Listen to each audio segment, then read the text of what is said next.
What's going on, ladies and gentlemen? Hope you're doing well. Welcome to the party. And tonight we're going to be playing Tzeentch. So I haven't played Tzeentch in a couple months, but I think I know what's good, and we're going to try and make it work. And at least we will shoehorn one game in with the Changeling tonight. So we got another 4 minutes before the tournament starts, and we're going to take a look at the Changeling. So what are some options that would actually be like decent, right?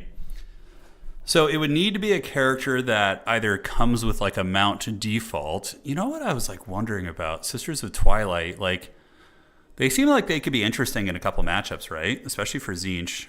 So let's see. So if you go Sisters of Twilight, it's going to be 2,000 gold for them. Let's load into like an AI situation and see what we get here. Okay, so we're going to go Sisters of Twilight and see what kit they load in with. Aside from that, yeah, a couple other decent characters. There's a lot of fun options to play with here. The only thing you have to keep in mind is you pay for spells, right? So that's tricky. Yeah, day's been good so far. Day's been good, no complaints here. Changeling into Kasich is good. That actually doesn't seem like a terrible idea, because he comes on a mount and his abilities are pretty good. So it's not like you're paying like a weird premium. But yeah, I don't know. We're going to learn. I really am not good at Tzeentch. They're probably the one Chaos faction I've won a tournament with Nurgle. I've won one with Khorne. Not with Slaanesh. I don't really play Slaanesh too much, but yeah, Tzeentch is definitely one of my ones I want to get more into because they're super cool and they're not OP or anything, so it feels good to play them. Okay, so you get the Sisters of Twilight on an Eagle, and you get your 2 modes of fire. And what items do we get, if any at all? So we get the Conjoined Destiny. We get the Gwendolyn's Passage, which is just a reload skill thing, which honestly wouldn't be terrible with if we have that with like Changebringers, right? That's actually kind of cool, right? I don't hate that at all. We haven't been playing too much Legion Tower Defense, so I do plan on maybe getting back to it soon. We're going to have a lot of fun stuff. I'm going to be scheduling a Warcraft 3 tournament, Faction Wars. There's just so much I want to do. We'll see what we can squeeze in here. So yeah, you basically just get bare bones, cheapo Sisters of Twilight here. I don't hate that. Now, hold on a sec. I have a curiosity about this, right? So we're using all of our ammunition, right? We're shooting with the Sisters of Twilight. Scarbrand's going to go after... Why is he... Oh, he's going to try and rampage me. Oh, wow, the AI knows to do that. That's pretty impressive. Scarbrand was like hunting after my flying character. Oh, he just wanted a breath attack maybe. Okay, so we've used our ammunition, right? So let's go to Changeling form again. So we turn back into the ground, and then we need to run because Scarbrand's going to hunt us down. So we're going to flee up into the hills here. And we're going to turn back into the Sisters here in a second. Now I'm curious about how that affects the ammunition. The only thing is this would be more of like a land battle shenanigan probably, because in Domination the battle would be erupting and you'd be spending a lot of time in this form with Tzeentch with him, which is not cost effective at all. Okay, so those guys are broken and running, and now Scarbrand's going to chase them down, which is good. Hopefully I can get back here. I just want to see the ammunition. Okay, it keeps the same ammunition, so it's not worth doing that. I was wondering if like in doing that it replenish their ammunition for some reason, right? All right, that's actually not a bad idea though, because like Sisters in a couple matchups, like they could be good. Just sitting and sniping, like if you're playing against Khorne, for example, you could use them to just snipe like a skull cannon. They could just sit on that thing and kill it pretty quick over the course of the game. All right, so other choices. Monkey is not great. Monkey sucks, so we don't care about that. Some of these like characters like Scar Bloodwrath and Aecold Hellbrass could be decent. Valkia is actually a pretty damn good choice. Oh, sounds good, Dungeon. Yeah, thank you. So Valkia the Bloody is like always good, right? Like almost all her items are good, her abilities are good, and you're only paying 2,000 gold. It's a little bit higher than what Khorne pays, but like getting Valkia is pretty freaking awesome, right? The Dragon Twins unfortunately all suck because they can't turn into their dragon form, so you're just stuck with them as humans, which is pretty bad. Tzeentch is a certified classic. He's very strong still. I mean, I know he got nerfed, but he's still pretty good in domination mode at least. All right, we should be getting our opponent here in a second. I haven't been messaged yet. Let me see if the tournament has started. And the brackets are up. All right, so let's go check it out and see who our first round opponent is, who's going to give us the business here. Yeah, our ball is all right, but he's on foot, right? Or does he always come on his hound? I can't remember. If he's on his hound, that's not terrible, but got to do the copper bull, yeah, the brass bull. Yeah, I mean, those aren't a terrible choice. All right, wow, tournament got big all of a sudden. That's cool. We got Alexander Nuts. Solid player. Let's see. He's probably going to be on Dwarves, which is pretty rough for us, I think, right? Okay. So let's get Alexander in here. I haven't played him in a while. He seems to really shine in the SFT format when you can play like Dwarves or something like that from what I've seen him. Most of the ones I've seen him win have been with Dwarves back in the day. Okay, so I messaged my opponent and we're going to get on Tzeentch. And the round map is going to be what? I don't even know where Tzeentch is on the menu. I had to look there for a second. Probably should have looked at the maps for the tournament. The Decrepit Moor. Okay, so fairly big shooting map. You know, you got the 2 hills you can plop down on, and cannons and that sort of thing are very good. Okay, he's going to be playing Vampire Coast. Interesting. Nice to see a tournament. Greetings late night from Germany. Hey, welcome, welcome. Yes, we are here, and it's going to be a fun one. All right, let's get Wookiee to block, and we're going to be on Tzeentch. I don't know how this matchup goes. I suspect mainly Marauders and Blues and Pinks and things like that are going to be incredibly good. Cannons are a thing to worry about. Deck Gunners, right? Those things can be a little bit scary as well. But I have a loose idea of how I want to play this. A loose idea indeed. Remember we theory crafted Tzeentch vs. Dwarves in a previous stream? Oh, that was probably ways back. I don't remember it. Yeah, late for you in Germany, huh? It's going to be a late night. It is going to be a late night indeed. All right. So how are we going to play this? I think I like these 2 characters here. Yes. Maybe that is the direction we're going to be going. Hey, what's up, Sam? How you doing, man? Yeah, Cold's pretty good in this. I think he's pretty good in the matchup here. Just for, like, you know, if they bring any depth guard or anything good, he can grind them down. Infernal Gateway is always pretty strong against, like, bricks or gun lines if you just want to, like, methodically karate chop. Blue Fire's all right here, but I think just, like, pink is maybe going to be a little bit better. All right. So for reinforcements, obviously you're going to want Furies. If you don't have Furies, the Deck Gunners can kind of run away and give you a little bit too much trouble. The Changeburners are kind of a cute idea here, but I don't know how much I like them. So we'll get you guys.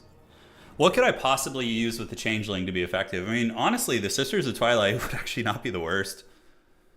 They could, like, sit up and take pot shots at like, what? A Vampire Lord, a Crab Lord, is it going to be? Horrors are good against the gun units. Yeah, for sure. The pink horrors are always pretty solid, and even the blues are good too, I think. I really am trying to shoehorn in Sisters of Twilight, though. We're totally repping the new, more cost-efficient Changeling tonight. Yeah, you know, it's going to happen. I promise you guys a Changeling at least one game. Against these guys, I mean, what could I possibly do with the Changeling? That'd be fun here. Double Aya Cold would be pretty meme. It would be pretty meme. You know, I have a little bit of time. I'm going to peruse through my options here. Mel Gibson, not super good. Tzeentch is all right. He's actually pretty good against Coast, but he's expensive. Valkia can be very disruptive, too. Valkia can get back there, fight any large targets. I mean, she's just annoying to deal with in general, Valkia the Bloody. Any other foot-based characters? Kolek Suneater could be cool in some matchups, too. And we can also do... Ooh, I actually have a really cool idea. Oh, yeah. Okay, guys, we just figured it out.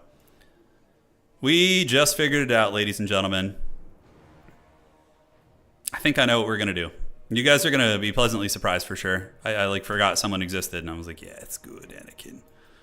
Good.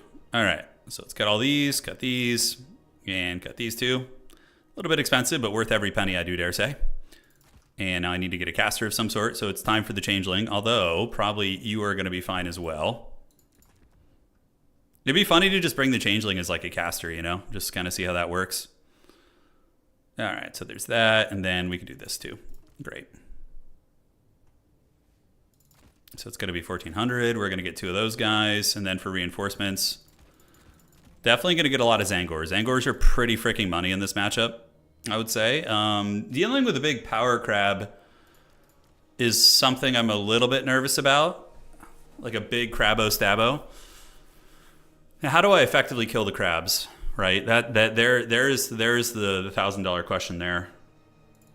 Okay, probably a Centaur of Tzeentch or 2 is going to be good. Just like mobility, even though there's a lot of deckhand mobs I'm dealing with, I feel like the Centaurs of Tzeentch are just such good units.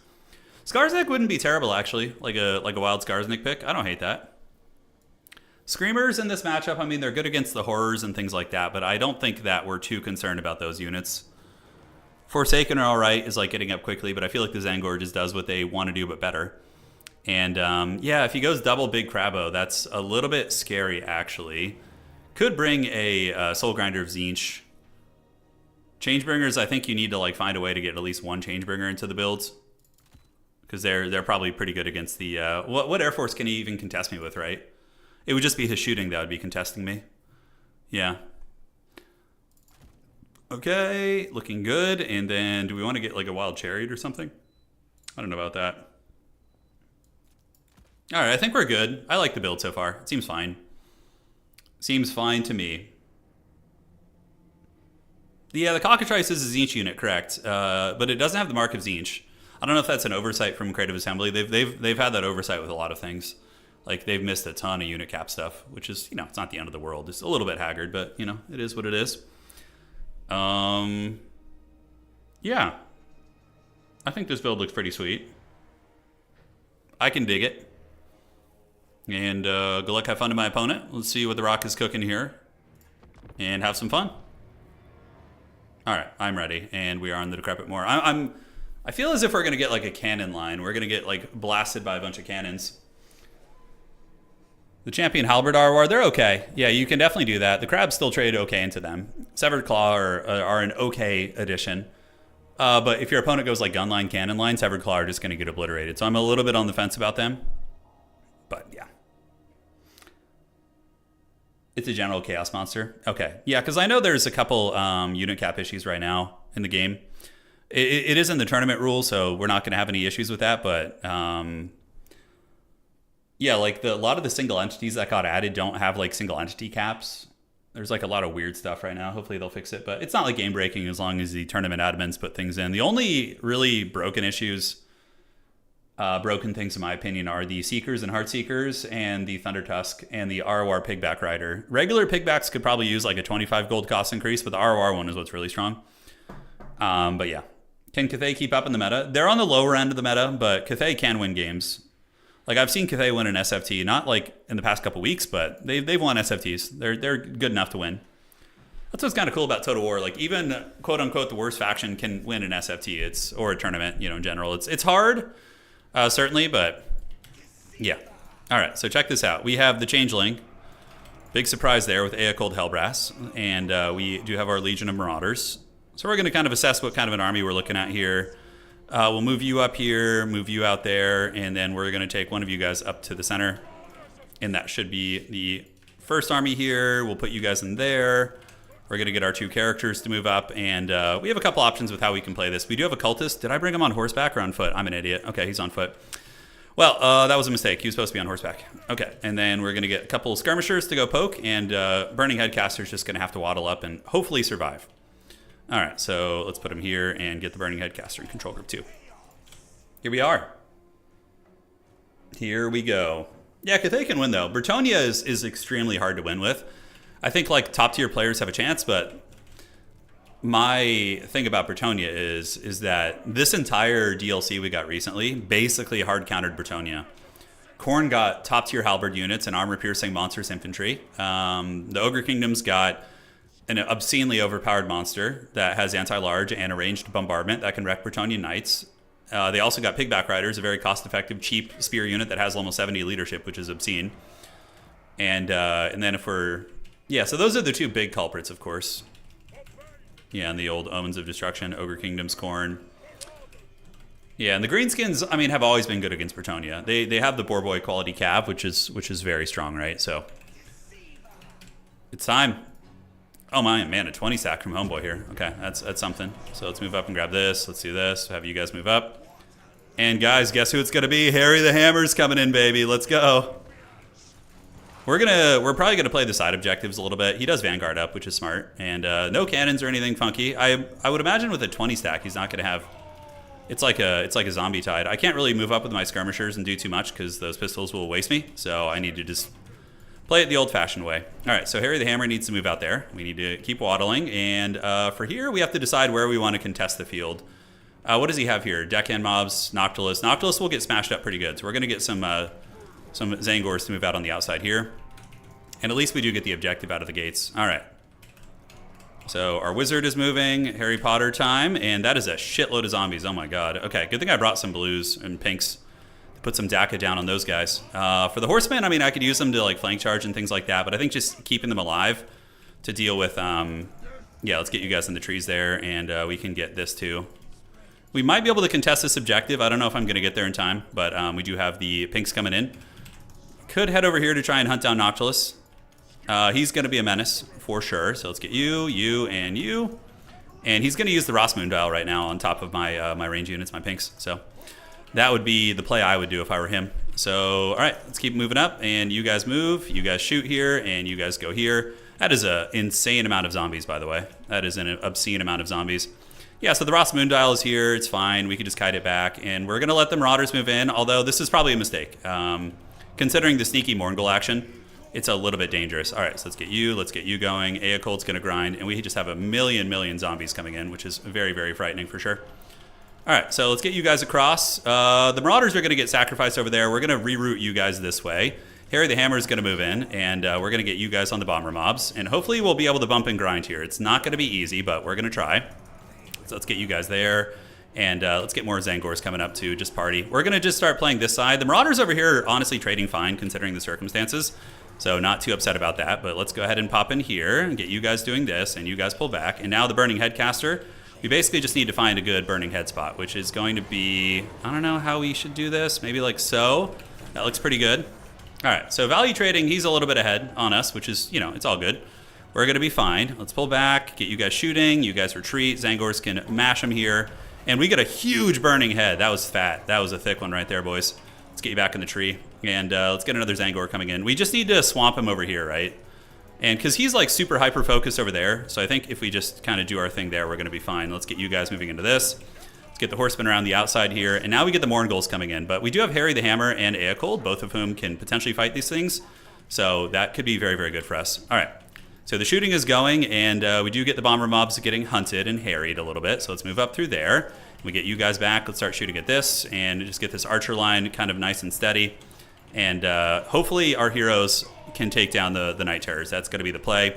We got the Marauder Horseman out there too. I assume he's going to bring some mobility to maybe try and hunt down my units here. I'm not sure, but we have a lot of time to value trade, and let's pull these guys back in and see what we can get done. So keep going after those, and we do have the Zangors moving into party, which is great. Can we get on top of the bomber mobs? That is the question.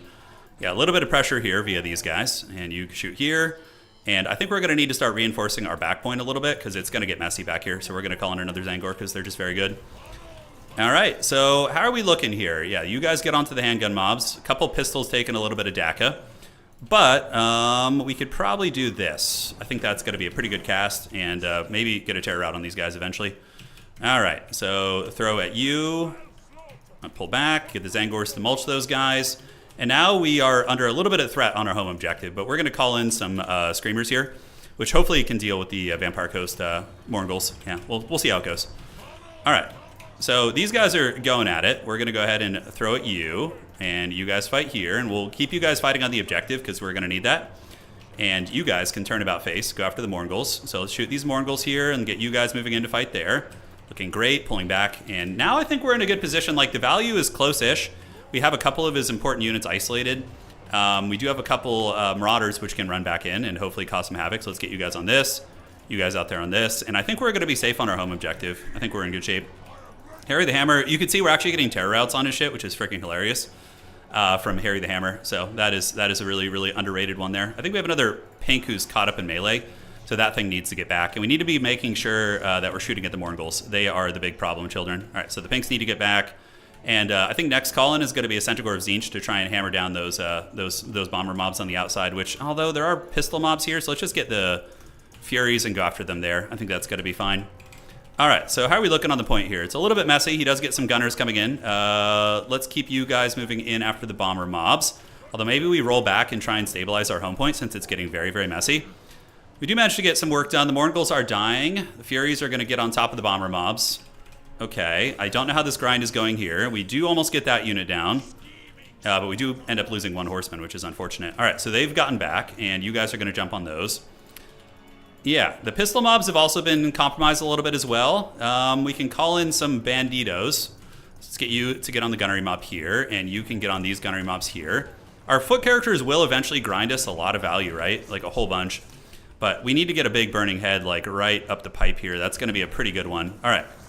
So let's get you guys back and yeah, just refocus here a little bit. We got you guys moving. The burning head is able to get some good work done. And is there any freebies I can take out here? Like any really weak units? It's mainly halberds, but let's get those Centaurs of Tzeentch across the field and see what they can get done. All right.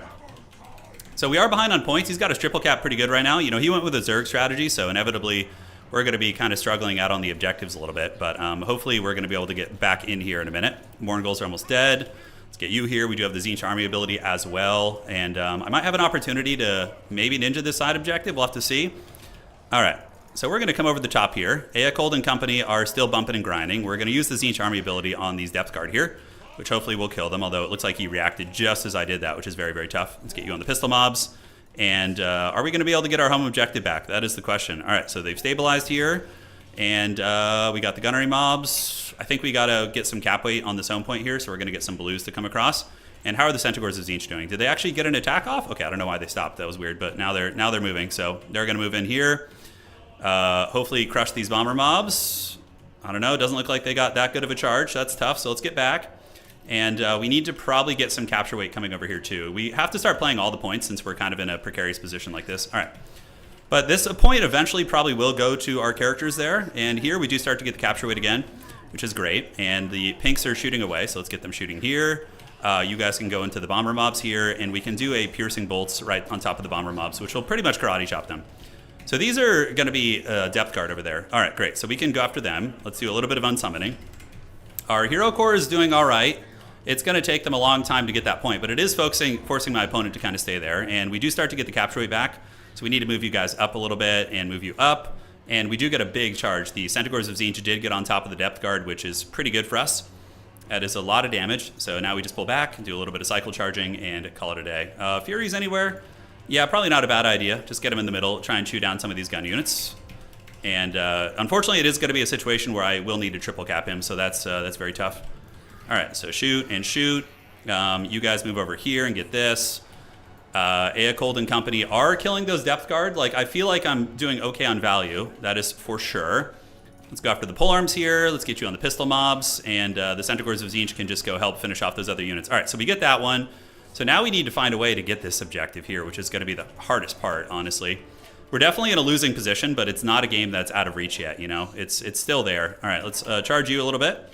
And here on the Vanguard point, we need to call some Zangors out. We are going to have to play for all 3 points here, for sure. Okay, so the Furies get on top of the goodies, and here we do get terror routes because of our characters. So yeah, we might have a chance at the triple cap here. Noctilus is going to be just, you know, occupying my units back here for 500 years.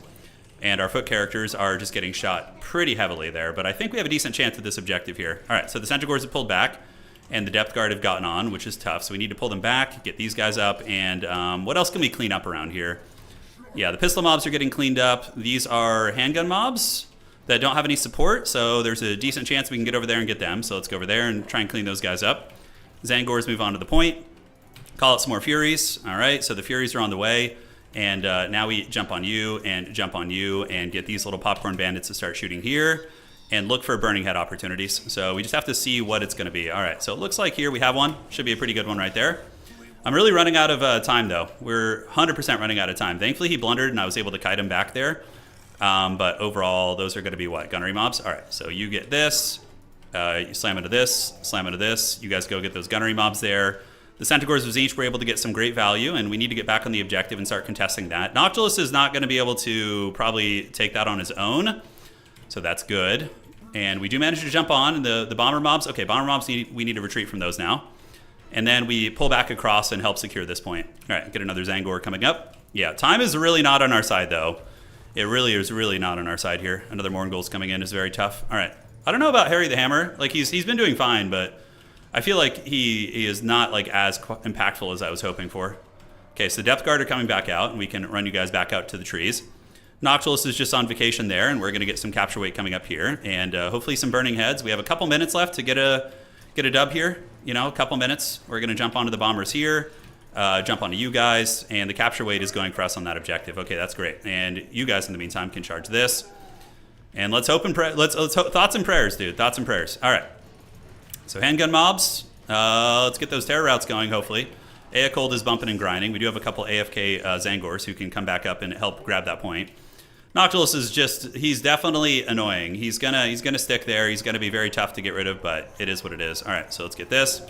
Get on those depth guard. Almost got those zombies crumbled down, and reinforcements have done pretty well too. So we're gonna park you guys on that objective. And then I'm gonna need some speediness. We need some speed. Give me fuel, give me fire, all that good stuff. We're just gonna have to hope that we can burning head him off this point. You know, it's easier said than done, but we're gonna give it a good college try. So let's get a burning head like so. Should be a pretty good one here, and maybe, just maybe, we're gonna be able to terror out him off, because we do get the side point, and we're in a position that is certainly winnable. Death Guard here getting taken down. We got Marauder Horsemen coming. As far as Vanguard options, what can I possibly affect the battlefield with? I guess just reinforce our back point so we don't lose it. All right, so we will have maybe one more Tzeentch army ability coming in, maybe. Let's get you guys back here to hunt these guys down. We do manage to secure this objective, so let's get the Centaurs of Tzeentch to bounce over here now. We have a little bit of time. You see, we're actually in a position where we maybe can win this. It's not the point of no return, but yeah, it's scary. All right, so we get on the point here. These characters can do this. Okay, looking good. We have this one pretty much unlocked, so let's get you here, and you guys go here and finish these guys off. Great. All right, so we are getting to his point here. 14-19. We are in danger of losing this objective to Noctilus, so thankfully I was able to reinforce that. And there's going to be a Ray Storm going down. All right, so man, we did steal it. Okay, so now I need to find a way to hold is going to be the question, which is going to be very difficult. Thankfully, we have all these powerful characters here. Do I have enough magic for anything? I don't think so. Nope, doesn't look like it. All right, so we do steal his objective, which is great. Let's get our hero cord there. This side is looking okay. Noctilus is going to try and keep us off this objective, but I don't think it's going to work. And now we need to reinforce these Zangors on the outside. We need to do a little bit of this. And just kind of hope that we can hold here. Let's go ahead and just do this Tzeentch army bombardment here. Keep these horsemen on check. And yeah, he's going to be getting here with more capture weight, so that's very dangerous. Thankfully, the Centaurs of Tzeentch can come across and hopefully crumple some of those guys down. All right, let's get on the pistol mobs there. Looking good. Zangors are reinforcing. We don't have to worry about Noctilus anymore. So we're going to keep pushing over this way and get these Centaurs of Tzeentch to come kill these Morghuls, hopefully. Because if he recaptures this for even a second, I just lose, right? I just lose. So that's how that goes. All right, so you're coming over. The Centaurs of Tzeentch get there, and they do get some good damage. We need to get the reinforcements over here, stat. And let's pop this and this. Yeah, try and get some terror routes on these undead, which is not something you hear terribly often. That is for sure. All right, so we need to get here with these units. These horsemen are going to arrive, providing a little bit of capture weight. And we're just going to call in Furies for DPS to try and stabilize it. Are the horsemen going to buy us enough time? Terror routes. Okay, some of the undead are getting terror routed off the objective, guys. That's pretty big. All right, let's move in there, and you guys are coming. We're looking pretty secure over here, so secure, and I think you guys can waddle over here. Okay, we get the capture weight flip. That's really, really big. Now we just call in Furies. Okay, now we're cooking. Now we are cooking, ladies and gentlemen. All right, so let's move up. Harry the Hammer with the MLG terror routes is pretty big, right? Okay, so we need to target these depth guard down. They're a problem for sure. All right, shoot. You guys do this. Let's get our Burning Headcaster back on here because he's still capture weight. We're going to get Furies because it's the only thing I can really heavily impact this objective play with. All right, these guys will probably swing the objective back to me, I'm thinking. Let's get you guys on these. And, oh, man, I don't know. I'm not going to have much time. Centaurs of Tzeentch need to get there. You need to get there. But I think he's going to get it. Damn, that's a really close one, though. We do manage to crumble down one unit, and the capture weight is close. But I have a little bit of time to get this back, but not too much. We have, what, 70 seconds, give or take? So do I just move you across and just hope that the capture weight matters? All right, so we do get the swarm. Centaurs of Tzeentch have gotten into the depth guard. You guys have moved in here. We have Zangors coming. Furies are going to start ripping shit up, but I don't know if it's going to be enough. Yeah, he doesn't need too much time. Is he praying the side objective? He is not. Hard to tell if he is. All right, so these guys arrive. That's going to be even more capture weight for us, and you guys arrive too. Let's get some Zangors coming out. And this is really dangerous, abandoning the side objective, but we do get the capture weight, so I have 40 seconds to get him off this. And it's certainly going to be possible here because his capture weight is folding really quickly, whereas mine is pretty Chad here. All right, Depth Guarder and Weak Binding. 30 seconds left. Oh, man, this is close. This is so close. I think he just barely maybe stabilizes, getting some more gunnery mobs on there. Oh, dude. It's going just as planned. I don't know about that. This is not what I had in mind. All right, let's pop this and this. Magic Caster is a little bit low. I get the capture weight back, but super close match, dude. Very well played. That's win or lose. I'm very happy with that performance. Hopefully Alexander does well, so we have a chance at top 4. But Harry the Hammer was okay. Only 800 value. I feel like we could have had more impactful lords, you know? Dude, close one though. Close one. That was almost a really good comeback. That one might be worth casting separately too. GG, well played. GG, well played. GG, great game. Type into my buddy here. Report that score and well played. So Harry the Hammer was the weak link. Yeah, he was definitely the weak link. But he was cool as hell. Aecold was good. I mean, Harry did get me terror routes in the late game, you know? Probably just like a mass pink horror build would have been very destructive against him, for sure. Yes. But that was a good first match. Very, very good stuff. Very happy with that one. Considering I don't know how to play Tzeentch, I think that was a step in the right direction. But yeah, you just cut the changeling for sure. Although the Burning Headcaster was really, really clutch. He was very good. Very good. I think a similar build, my original build was using Village. So we can show you guys the build now. Village with Infernal Gateway and Pink Fire.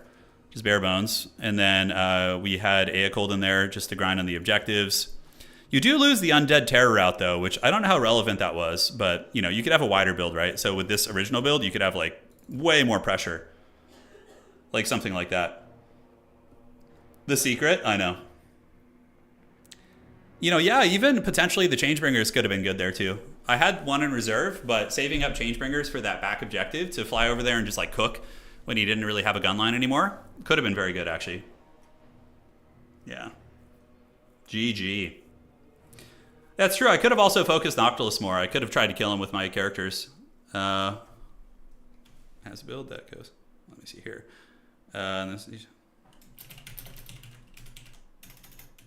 Thankfully for you. Just talking to my opponent here.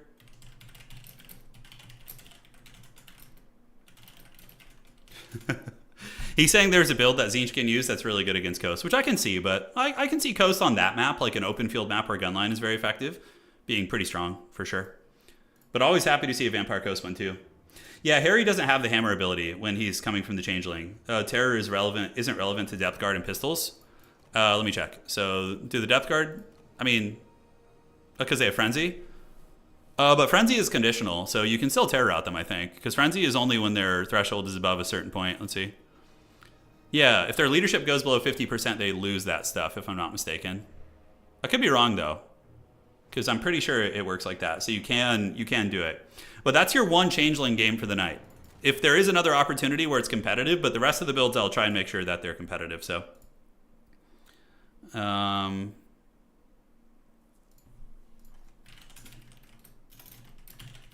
I?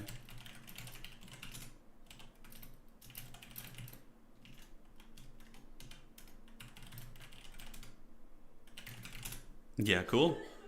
It's giving me some pointers on the matchup, which is good. And yeah, Harry does win with style points. Absolutely. Okay, so let's refresh that. That was a really close comeback too, man. Oh my god, we were like razor close. Another 30 seconds, I think we're golden, because our characters would probably be able to outvalue on that point.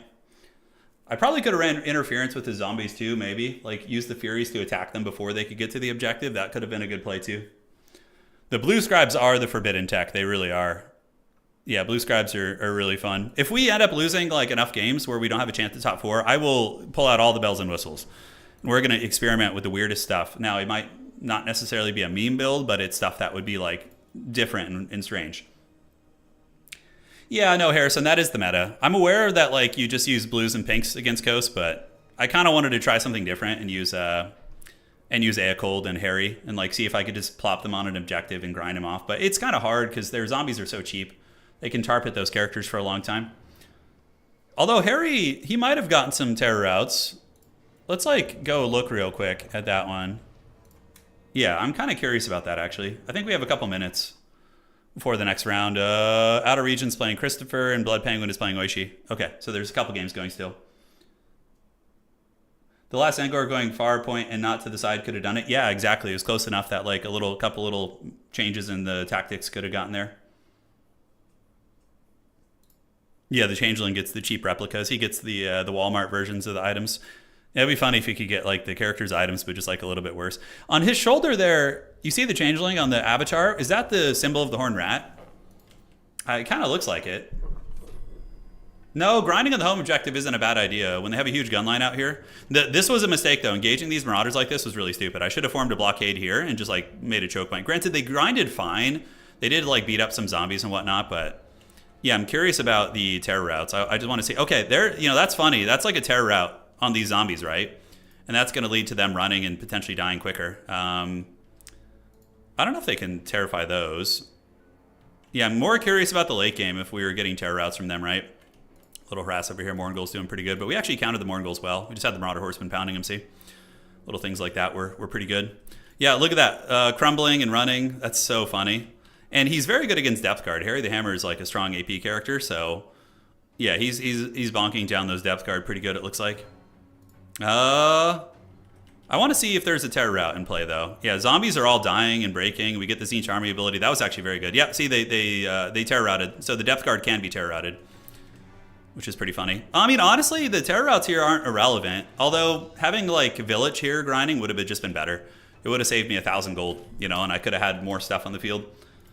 But overall, like, grinds like this are good because he's having to allocate a lot of resources, which is allowing me to have favorable trades elsewhere. I liked the single Centaur of Tzeentch as like a sweeper piece to just crush things. I thought that was a really, really neat usage. I liked his usage of Noctilus on my home objective. I thought that was a good play. He's doing the same thing I'm doing of like leaving an annoying, sticky character that kind of has to be dealt with. Yeah, Depth Guard here got folded up pretty good. Centaurs of Tzeentch, again, very, very good in this matchup. I think just at least one or two is pretty useful. Definitely was a little bit lax on my home objective. That was another big mistake. I should have never let him get my home objective. I had the tools to defend it. I just was focused elsewhere.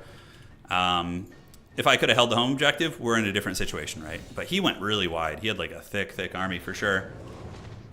Yeah, I don't think the caster being on foot mattered. I was able to get everywhere I wanted to. Wait, why did it say... Oh, I thought it said close victory for me. I was like, I did not win that. One game. Blood Penguin and Oishir having probably an extremely sweaty duel of fates over there. Blue Scribes, yeah. Blue Scribes are just a bit of a meme. All is planned, though. We of course, Tzeentch lets Alexander win the first game, and then he goes undefeated, giving me a strong tiebreaker. Although the fact that he's playing Coast doesn't give me too much hope.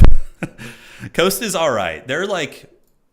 Let's see what Coast is sitting at. And let's see what Tzeentch is looking like right now, too. I know Tzeentch is not very popular as far as Chaos factions go, but I think they're very good. I think they're very fine. Not like OP or anything, but... so we got... Vampire Coast is 51%. Hey, that's awesome. That's pretty awesome. And, I mean, 50% against Tzeentch. It looks like there's not been many games played, but that's cool. So Vampire Coast is at 51%. And Tzeentch is at 35%. Wow. Now, what is giving... punching Tzeentch in the wiener. Okay, it looks like they're losing to Lizardmen. To the high... I mean, they're losing to most things. I think that Tzeentch is better than this. I think Tzeentch is at least like a 45% win rate faction. This is pretty low. It's pretty low, for sure. Oops, wrong button there. There we go. All right. Let's go back to the tournament and see how we're looking. Yeah, Slaanesh is really nasty. But tonight's tournament, by the way, I didn't mention this, is that the top 5 factions are banned tonight. So there's all of the... that means Slaanesh, Ogre Kingdoms, Beastmen, Norska, and Vampire Counts are banned. I don't know if Vampire Counts warrant a ban, to be honest, but if you're just kind of blanket banning top 5, that's fine. Top 3 would have been fine. Norska is not overpowered. It's just Beastmen, Ogre Kingdoms, and Slaanesh are probably the 3 best factions in the game. Yeah. Let's go tournament day. My dad's first car was a Gran Torino. Oh, really? That's cool. My first car was... It might seem fancy, but my grandpa got it for dirt cheap. He got it from a police auction. So it was a 2000 Pontiac Firebird. It was midnight blue, and I'm pretty sure he got it for like $2,000 from a police auction, which is super cheap. The car now is like worth like $20,000. I wish I still had it, but we ended up selling it back in the day during some financial hardships. But yeah, this was like the coolest thing. Let me show you guys. There we go. Okay. Yeah, so this is the Pontiac, 2000 Pontiac Firebird. Dude, this thing handled like absolute dog shit. Like, if you took a turn going like faster than 35 miles per hour, you were in danger. But it was a cool car. And it had the T-tops. Yeah, so the top, I don't know how I could show you guys. The top on it, there was like a hatch top that you could like cut off. That's a newer one? I don't know if that's actually, no, that's like a Trans Am one. Yeah, it's a little bit different. But mine looked more like this. It was freaking sweet. Yeah, and he got it like dirt cheap at a police auction in Texas, I think. So obviously it had some criminal past. Yeah, but it was the coolest car. It was the coolest car. It was awesome. Hell yeah, dude! The 2000 Honda Civic is powerful. Yeah, Norska's a good faction, dude. Norska's no joke. They're solid. Okay, let's see how hard we get wrecked here in round 2. If we get wrecked, we're just gonna go full tilt here. Oh my god, I get one of the strongest players in the tournament. So he also lost. Oh god, this is gonna be a cockfight. Blood Penguin is extremely good. And he must have lost, so this is like very unfortunate for me. Although if I beat him, it's pretty good because then I get a good tiebreaker from 2 strong players potentially. So that's good. So fortune favors the bold, as they say. Hopefully he's playing something that Tzeentch is good against. Yeah. Just by looking at it, it drives like shit. Well, the Firebird was very fast. It had a fiberglass body. Really light, but it was only a V6, and it was fast off the line, but like in a long race, it couldn't hang with like any of those like old V8 cars from those times. Would you consider reacting to some of Warhammer myth busting videos, shorts between games? I don't know. I on YouTube, I'm very suspicious about doing that because YouTube has like a really strict copyright system. So if you're looking at somebody else's stuff, it's I'd rather not. That's more of a Twitch thing. YouTube can be weird. I don't feel like, getting flagged for, having somebody else's content on my channel. All right, so Blood Penguin, I don't know what he's playing. Let's go find out. 2 mirror matches in a row. What are the odds, says Lahoot? Hopefully he's on Bretonnia. I would be happy to play Tzeentch into Bretonnia. We are on Borderlow Landing. All right, very standard map. He's playing the Empire. Oh, shit. How do you play this matchup? I don't know. I feel like we're going to get like Hellblastered and shit, and it's going to get real crazy. Tzeentch into the Empire.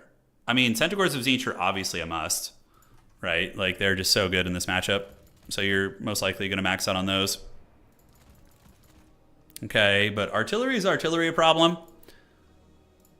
Let me ask my opponent. Who got you last round? Yeah, I wonder what he lost to in the last round. Blood Penguin's very good. Empire's rough for Tzeentch. Hell yeah, dude, let's go. That's what I'm talking about. Let's bring on the suffering. Bring on the suffering. Is it going to be a steam tank? Is it a tank of the steam? Double Soul Grinder or Changeling Satang. I'm just going to get man-tided, though.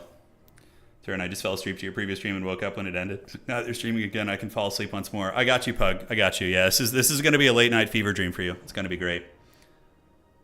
All right. So I think I like this option. Yeah, that looks pretty good. What the hell does that do? I don't even know what this ability does. What is this? Okay, I've never tried that before, but we're going to try it. And does that reveal? Okay. That's kind of curious. Mythbuster shorts in your free time. You prove that you don't need to put range unit in guard mode to shoot in melee. Yeah, he's the type of guy like who gets very nitty-gritty into games. I'm like the complete opposite. Like I just kind of raw dog it and don't truly understand how the mechanics work until I play for like 5 years. But yeah, his approach is very, very cool. Yeah. He's just got that kind of a mind, that like works like that. I don't. I'm more Unga Bunga, I would say, in the way I play and everything.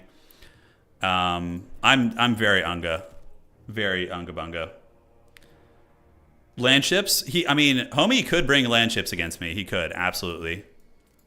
The land ships could feast if they wanted to. All right, so that's fine. I have an idea of how I want to play this, I think. So what else do we want to bring here? Probably you. Let's run up and do this, and then we get this guy. Yeah, we're going to have to work it out here. I'm in the same boat as me. Yeah. My brain just doesn't work like that. I can't do it. So 3 of those. Aecold against Empire feels pretty haggard. Some of us are Unga. Yeah, you gotta Unga Bunga sometimes.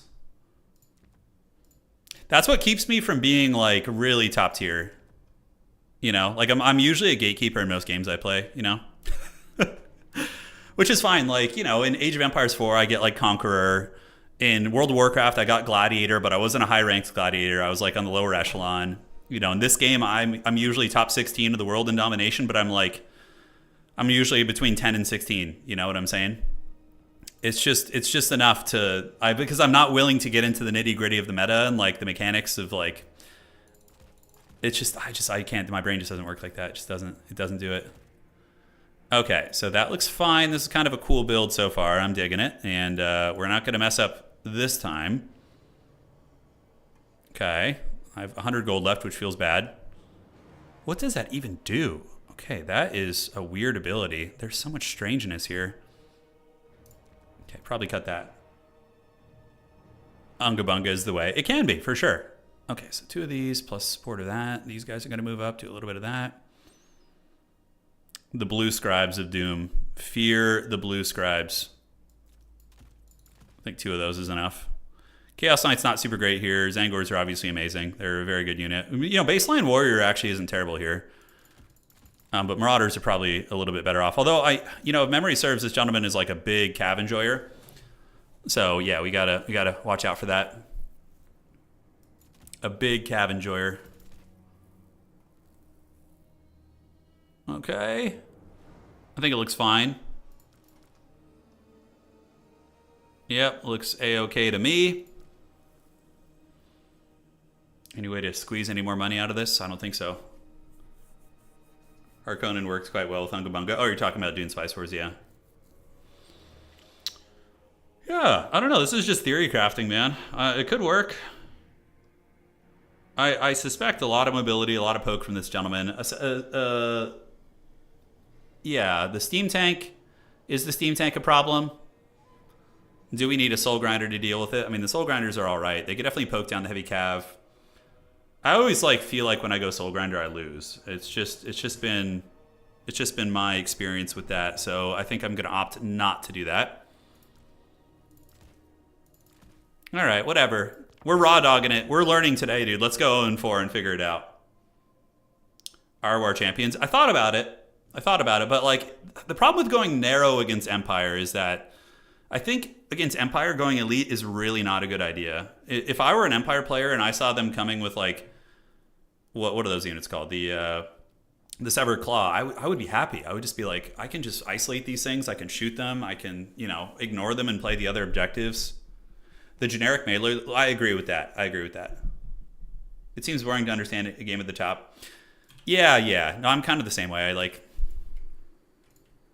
It's more fun for me to experiment with like weaker factions. Not that I'm, opposed to playing strong stuff. Like Warriors of Chaos are pretty good right now. They're probably my strongest faction. Walk is very, very good. I'm actually really liking Walk. Now that they got the Blood Beasts and people have discovered how good Hell Cannons are, it's a very, very strong faction. Yeah. Can't wait for Dune 3. Dune 3 is going to be interesting. Yeah, so it's got to be like a murder mystery, very much, right? So for anybody who's read the second Dune book, Messiah, yeah, it's very much like a murder mystery. But there's things in the second Dune book that they mention but don't obviously show in the literature, like the various conquests of his Fremen armies.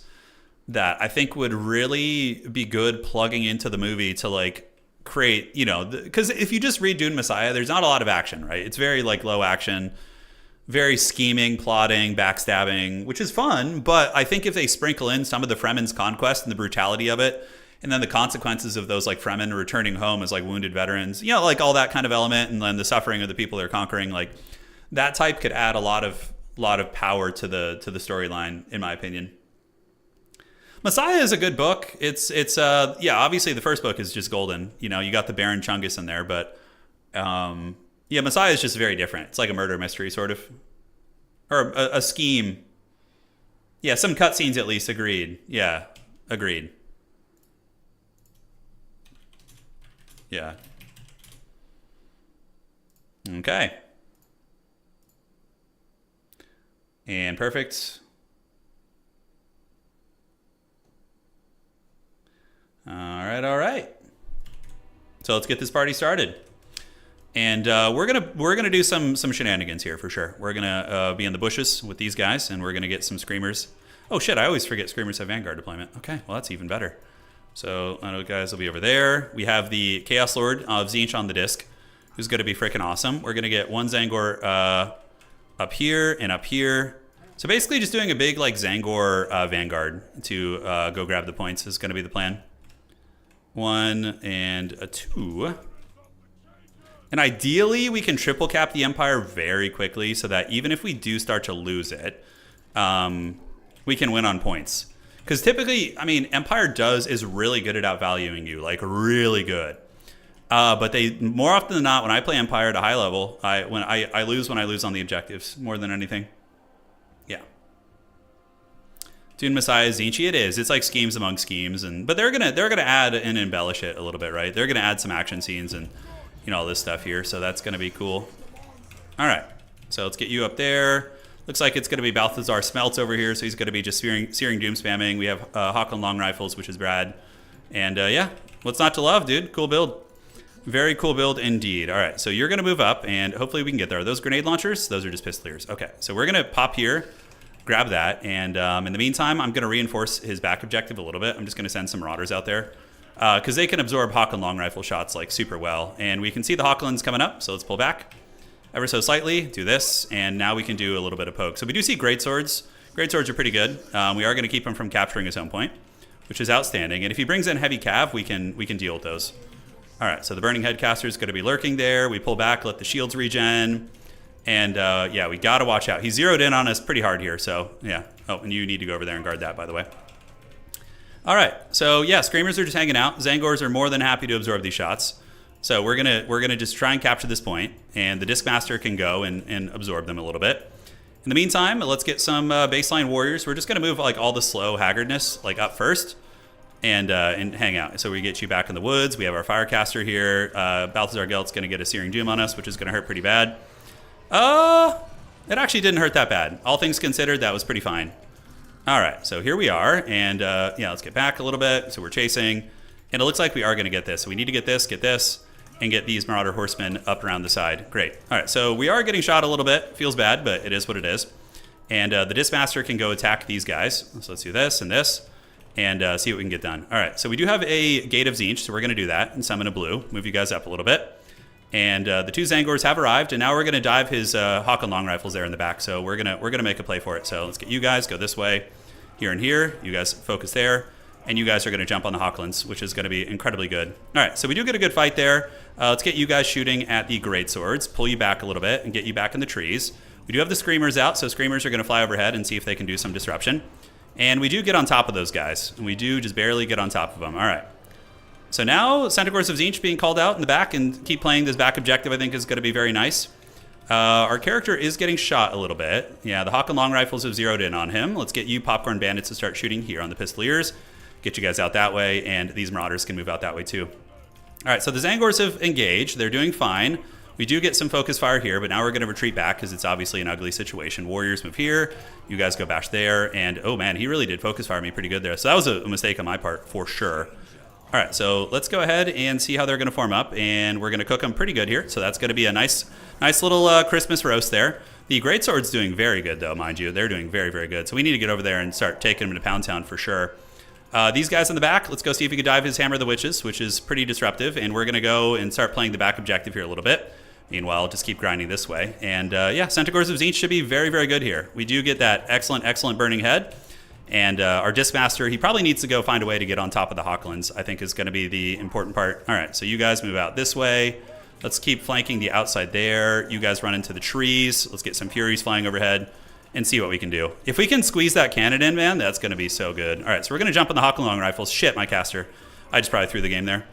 Let my caster get sniped. Not my night so far, guys. Not my night so far. He does see that push at the last second. If my wizard rallies in the trees, I'm going to be very, very happy.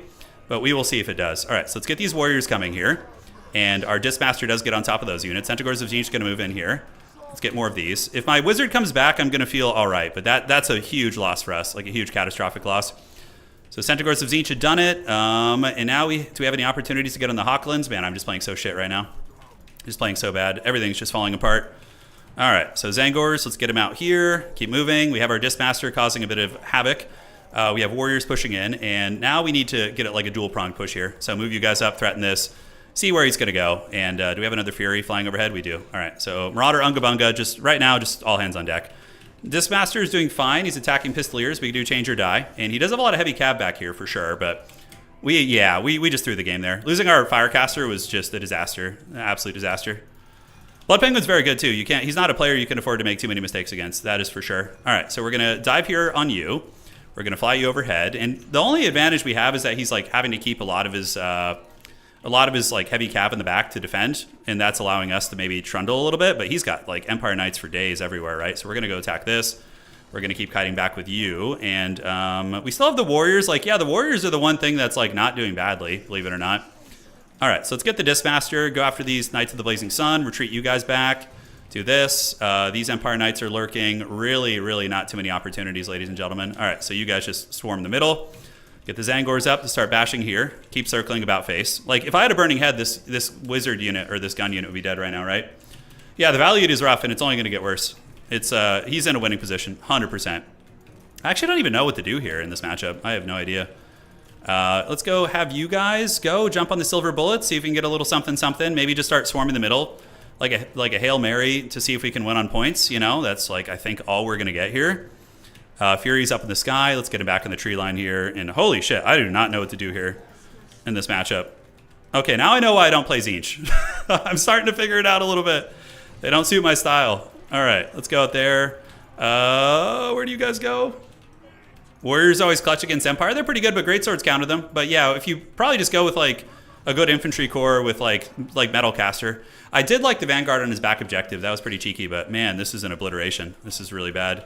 The first game at least was good, but this is not close at all. All right, how's my Chaos Lord doing? What is he even up to? He's just battling Knights of the Blazing Sun, which is actually fine. It's a good usage of his time. We are going to get a little bit of cap here. Like the fact that we still have like objective weight despite all this is pretty nutty. Any Changebringers would probably be bad. Let's pop this. You guys are running in the trees. And now we get more Greatswords being called out. It's very similar to what I do against Tzeentch with Empire. Like the Greatswords are so clutch. Greatsword gunline is very, very good here. All right, so let's do this. Move you guys up. We got the cap weight, and we are up on objectives. Empire has always been incredibly tough for Tzeentch, you're saying? I don't know. I usually feel favored against Tzeentch as Empire, but I'm sure Tzeentch can win it. I just don't know what to do. Yeah, not sure how to play it. The Hawklands are a new addition that's very good. Because it's very easy to defend your guns with Empire against Tzeentch because you just have the... Although maybe, Screamers just get shot up. All right, so I guess just desperation mode now. We're just going to be trying to... Yeah, and our Lord is just tied down here. We haven't had a Wizard for like 5 minutes. I mean, he's 1,200 to summon back in, which is probably honestly worth it at this point. So let's run back this way. Get you guys to dive that cannon back there. And we can try and sneak back there and see what we can get done. Greatswords are getting worn down, and we have the Chaos Warriors of Tzeentch have been the one thing that have been consistently performing for me here. They've been pretty good. We're going to call in a Burning Headcaster. You see the fact that I still have a 2-cap on him despite this value difference? That's why the Empire struggles, is because like this kind of shit can happen. Yeah, let's just get our Burning Headcaster. I mean, when you go so heavy into the gun line, right? So that's going to be some Knights of the Blazing Sun. So let's get you to double back here. You guys go after the Knights of the Blazing Sun. Like, how am I still holding this objective against him? I just don't get it. You know, maybe if my caster had lived, I could have just tried. I think you just stuff the Empire. You know, I think you just stuff him. Yeah. All right, let's get on the Sterling's Revenge here. Let's get you guys cruising up. Like, this is why is this even still close? Like, why am I still in this game? It should just be over at this point. Yeah, a lot of spears. They definitely struggle with the infantry. So I think just wide armor checking is probably the way to do it. Yeah, my Lord is also, well, he's still on the battlefield technically, but yeah, he's going to be dead soon. All right, so let's do this. That could be a very good Burning Head, of course. Out of the Vanguard, let's call in some Zangors, and then maybe we'll try and get some Centaurs of Tzeentch. Yeah, that was a huge Burning Head. That was an erect one right there. It was very, very good. Any chances? Do we have any shenanigans we can pull? I don't think so. The Screamers back there just died to some random Knights of the Blazing Sun, so that feels bad. It's got a lot of heavy cav coming in. Burning Head was good. I mean, if we had Burning Head, maybe it would be a closer match. Maybe. We still maintain some capture weight here. The Zangors are hustling. We're about to get charged by Blazing Suns. So it looks like a little bit of a disjointed charge. Nope, they get the full charge. So that is pretty good. Yeah, I mean, is it weird that this feels closer? Like, to me, it feels like it's strangely close. Like, his army looks really raggedy. So trying to dive the what's it called is probably a mistake. trying to dive his guns. Just like grind trading in the front would have been probably better. All right, so we got another unit of greatswords coming in, so probably Centaur of Tzeentch is going to be fine. They're really, really good here. Do I have another Burning Head? We do have another Infernal Gate here, which is good, so we're going to drop that. I'm going to keep fighting, you know. You never know. Weird shit can happen. Yeah, because Khorne beats Empire by just, like, cost-effective halberd spam. I wonder if, like, something like that could work here. Granted, Warrior halberds are nowhere near as good as Angor, so that is something to consider. All right, so pull back. Let's get you guys to engage on the side a little bit. You to engage here. Let's get you guys shooting. And is he on my back objective? I don't think so. All right, so we're going to move up here. Yeah, this is like weird. This is strange how close this is still. Like, it feels like the game might be winnable, but I know it's not, but it just feels that way. All right, so let's get a Burning Head right down the pipe on you guys. Not amazing against armor, but it's, yeah, it's something. All right, so Centaurs of Tzeentch can go, although he has a lot of Hawklands. Let's run over here and just trash these greatswords real quick and see what we can do. Yeah, the Severed Claw would not have been good. The Hawkland long rifles would have just punched him in the wiener. Yeah, you would have had a really, really bad time with those. All right, so we do have the army ability here. Where do I use that? Where is he not paying attention? All right, he's got 2 capture weight units coming. Let's see if we can do a timing and see if he's paying attention here. Yeah, that's going to be decent. All right, so we do fold up those greatswords, so now the Knights of the Blazing Sun are going to get it, potentially. More Zangor's coming, and I'm going to keep fighting. Yeah, this is weird. Oh, we do get it. Nice. Check that out. So we bombarded those guys, and those 2 swordsmen got wrecked. When he runs out of ammo, maybe we'll have some sauce. We'll have to find out. The Centaurs of Tzeentch do manage to fold up his knights, and he's going from a back objective, which hopefully a Centaur of Tzeentch can just roll back there and stop them. We'll find out. It is 2 cav units, though. Yeah, like, dude, if I had just played conservative and pushed the objectives, okay, at least on the bright side, even though we're getting punched in the wiener tonight, we're learning, you know? It's a lesson learned. Because, like, we would have just won this game, I think, if we just stuffed and didn't try and dive him. Yeah, okay, so we got to stick to our principles. Okay, so face the foot style. Oh, absolutely. All right, so let's get you here, you here. The Hawk and Long Rifles are on their way in. We have our Burning Head caster still. And we're going to try and get a little Burning Head action right up the pipe here. That could be a good one. Depends on how he moves, but might be able to get a lot of roasting going.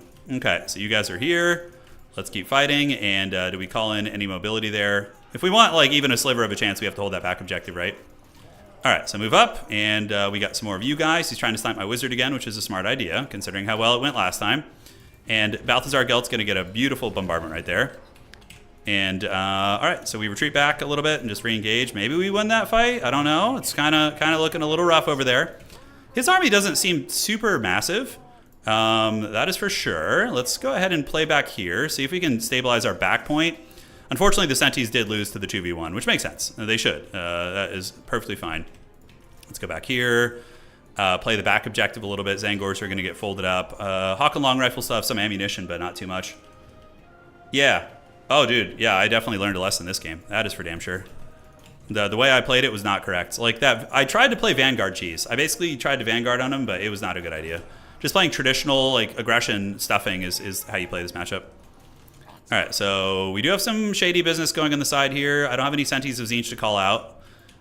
We do have some that have returned from the rally, and we do have a Screamer too, so we're going to get this over here. I do have a Burning Head, but it's going to be pretty shit against his units here. He's passing me in points. You guys go over there. We do have some funny business over there, so we're going to see if we can maybe do something. You never know. Stranger things have happened. All right. So, yeah, he's going to break. That feels bad. All right, you go there. Centaurs of Tzeentch just broke because my lord's been dead for a while, so that's gonna hurt. He's got the cannons. You guys go this way. Screamers jump in and fight here. We will have another Centaur of Tzeentch in a moment, so we're going to charge there, those Empire Knights. And you guys move up, grab this, if possible. It's ogres, my lord. It's all ogre now. Yeah, absolutely. Okay. I'm starting to see why Tzeentch maybe has a lower win rate, too. They're much harder to play than the other Chaos factions. The other Chaos factions are pretty mouth-breathing, for sure. Okay, so let's park on the edge there, see if we can hold that. Centaurs maybe win that fight. Screamers get attacked by a bunch of Empire Cav. And are we going to grab that back objective? I think we get it. He probably has enough to call something good in. Okay, those guys are fighting. We're going to have 1050 here. The Screamers at least did some damage. Okay, so that objective starts to flip. He doesn't have anything over here. Is there a chance I could grab this? I think he just wins on 1 now, which is unfortunate. But man, like the fact that I was able to look at the value now, it's not as bad, like proportionally speaking. If we just had not played like an idiot, this is very winnable. So these are going to be Empire Knights. Yeah, GG, well played. I don't know. I mean, I'm going to get his back objective, but that's not enough. Yeah, so just a full push is the way to do it, man. Like, prepare for great swords and just full push and you win, I think. GG. Learned a tough lesson. Well played. Okay, so a couple elements of the build I liked. Look at the Bright Wizard, by the way. Look how good he did. Not Bright Wizard, but he 2,000 value. If he hadn't died, maybe we can squeeze out a cheese, but overall the Vanguard tactics were just stupid. It just was maybe a light play on the Vanguard, like take it and then flee before you fight over there. Because Hochlands and other things can... No, Tzeentch does not win that for sure. The cannon plus the two Haken long rifles would probably kill him.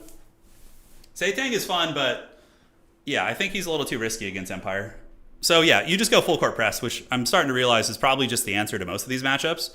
Like, I lost game 1 by being a little bit too cheeky. Same dude. Blood Penguin says, Tzeentch is too weird for me. I don't know how they work. Yeah, I get that. All right, so if we're going like full court press strategy, probably something like this with Village, and then you just bring the Infernal Gateway to methodically kill greatswords. And I think you bring Aecold, and then I think you can totally win that. It's very, very winnable, right? We're gonna do our best to win our next 2 games. Yeah, yeah, but I was using a meme build against you, opponent. I was using double Hellblaster volley gun. That's a joke. That's like not an actual good build. Yeah, this would probably be fine. This would be hard for them to deal with, I think. And then you just go mass entities of Tzeentch in reserve with Zangor Vanguard. Just something like this is probably honestly, like, I wasted so much agency on freaking Furies and Screamers and trying to get into his backfield. And against Empire, a good Empire player, that's very difficult to do. Yes. But then we get the Halberds. Maybe like this. Yeah, like double Halberd and the Shielded Warriors in the front rank is going to be pretty good. Double Blue Scribes would be funny, but I do want to try and win the next couple games so we can learn like some actual effective builds. I do like Tzeentch though. They require a bit of finesse. Like Khorne and Nurgle play very similar, but Tzeentch is its own beast. Yeah, they've been bad since release. Which ones? Blue Scribes? Yeah, Blue Scribes are bad. But yeah, this direction is probably way better. Just like face the foot style. Just present a bunch of shields, and just let the Empire kind of waste its ammo on you into hopefully not cost-effective targets. I don't think Chosen are a good choice. I mean, the mobility isn't bad. You could definitely find a way to mix in like 2 skirmishers. But I don't know. Against Empire, the skirmishers are kind of dead weight. Forsaken lose horribly to greatswords. Yeah. Against greatswords, you just need to target them with Village and Aecold and then use the Vortexes. It's probably your best bet. Yeah. The Exalted Pinks don't get used often, although the Blazing Squealers, have I seen them? I don't know if I've seen them. I don't know if I have. All right, so let's see how we're looking. Refresh this. And we're almost done. Cool. There's only 1 game left. There's only 1 game left here, ladies and gentlemen. So we're in the pits now. We can't qualify for top 4, but we're still going to learn. That's what the point of tonight is. The Tzeentch schemes. We're going to learn, and then in the future, we will use this to maybe play Tzeentch and try and get to the top 4 with them. Double Aecold and Burning Head Cultist. That actually seems pretty good. Like a double Aecold build might have been very good against that Empire. Granted, he is somewhat vulnerable to being sniped by Hochlands, but not too bad. He regenerates and is a small target. So it would take a lot of effort, for sure. I just started a campaign with Warriors of Chaos Tzeentch guy. It's okay. I haven't played the Tzeentch campaign. I have no idea what that's like. Overcast Blue Fire obliterates Haken long rifles. That's an interesting tech. I don't hate that. Yeah, so you could even go with like a cheap Horsecaster, like a Chaos Sorcerer Lord of Tzeentch or something, and just fly him around on a disc and use Blue Fire. Yeah, that's probably worth testing. I'm happy to test that with you right now. All right, so what the hell? Is it loaded into the Skirmish AI? Okay. So let's get a Disc Master, put him on the disc, and we're going to get you, and then we'll try it out versus some Hochlands, see how that performs. Really good. My opponent just played super well, too. He's very clean. Like, he's one of the best Empire Bretonnia players out there. Hey, welcome to the stream, dude. Welcome, welcome. Have you heard of our Lord and Savior, Flamers of Tzeentch? They're cool, but not against Empire. Empire just crushes them. Yeah. You're going to get cannon. You're going to get all the nastiness there. Ah, shit. I brought a Metalcaster. I'm an idiot. Okay. Let's reload it, boys. Let's see what we can get. Okay, so also I forgot to put on the AI modifier, so it's actually an accurate test. And I really, really wish CA would change that back to just staying in the middle default. You know, that would be very nice. Okay, so we haven't. Okay, I see your message in Discord, Salt Ripper. Yeah, so that's an exploit. That's considered cheating in tournaments. So if you're doing that on ladder, that's definitely just cheating. So I wouldn't do that. Animation canceling to like cast free spells, and yeah, it's cheating. If you do that, you get an instant tournament loss. All right, so we're gonna try an overcasted one on the Hawklands here, and just like from downtown, not even from the side. We're gonna see what gets done here. Yeah, it's pretty good. It's not bad. The question is, can two of those? If two of those can effectively kill a Hawkland long rifle, then maybe it's worth it. So we're gonna do another one here. You know, the problem is you're investing a lot of WOM, and it's still very much functional. It still has most of its models. That's not worth it, in my opinion. It'd be worth it to just like wreck a what's it called?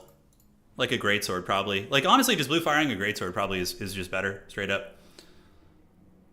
Flamers are decent. They're decent in some matchups. Like against dwarves on the right map, they can actually be very disruptive. Man, Adam and Christopher still playing. Okay, so we still got some time for our next game here. All right, let's load up here. By the way, thinking of doing some off-game streams here, so I wanted to run a poll to see what you guys would be interested in seeing. So AoE 4, Co 3.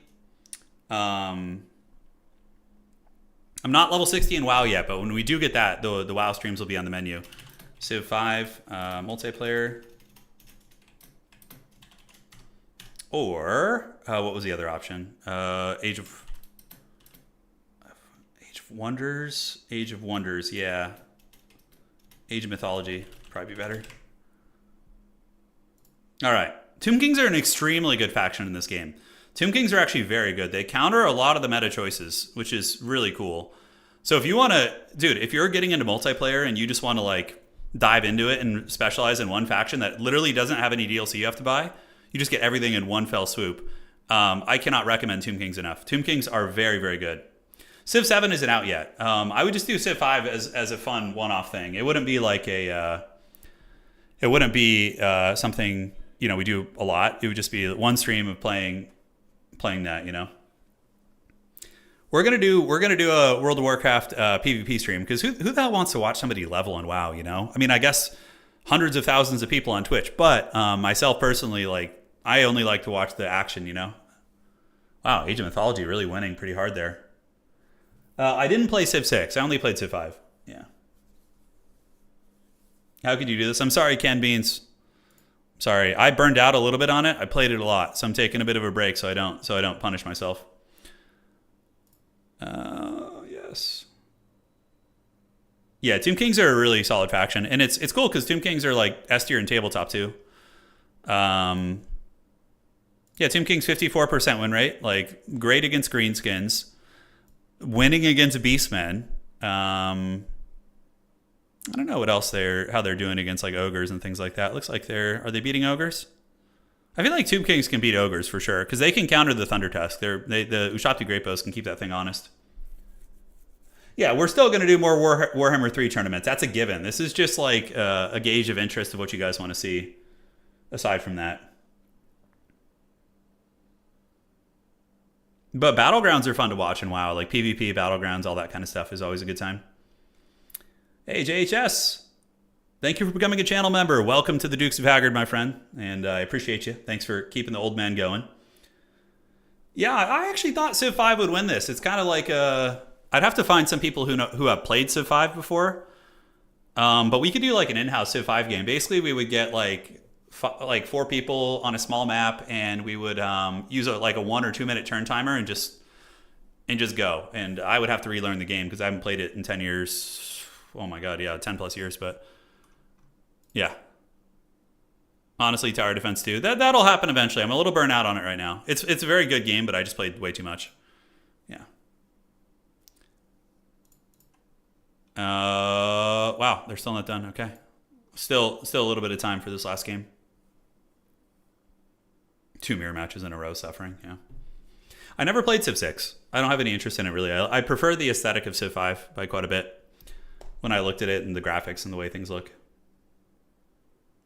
Best Tomb Kings counter is Dwarfs. Yeah, Dwarves are pretty good against Tomb Kings. Their infantry are really, really dominant. Their shooting is pretty competitive there. Slayers can deal with a lot of stuff.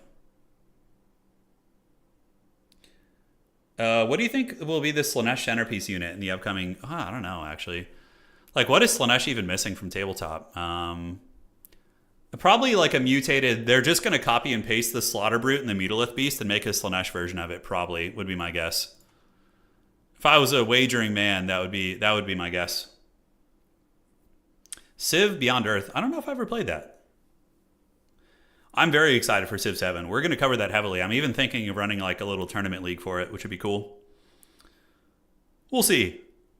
I've heard people are on like suspicious of, because Civ 7 does have a very strange new system with how it works in advancing your culture and like changing your culture and like changing your nation. Like it looks weird compared to what you're used to for sure, but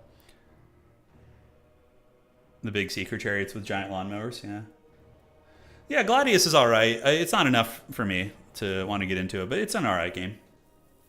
The Chimera. I mean, he would know better than me for sure. He knows all the lore and the shenanigans.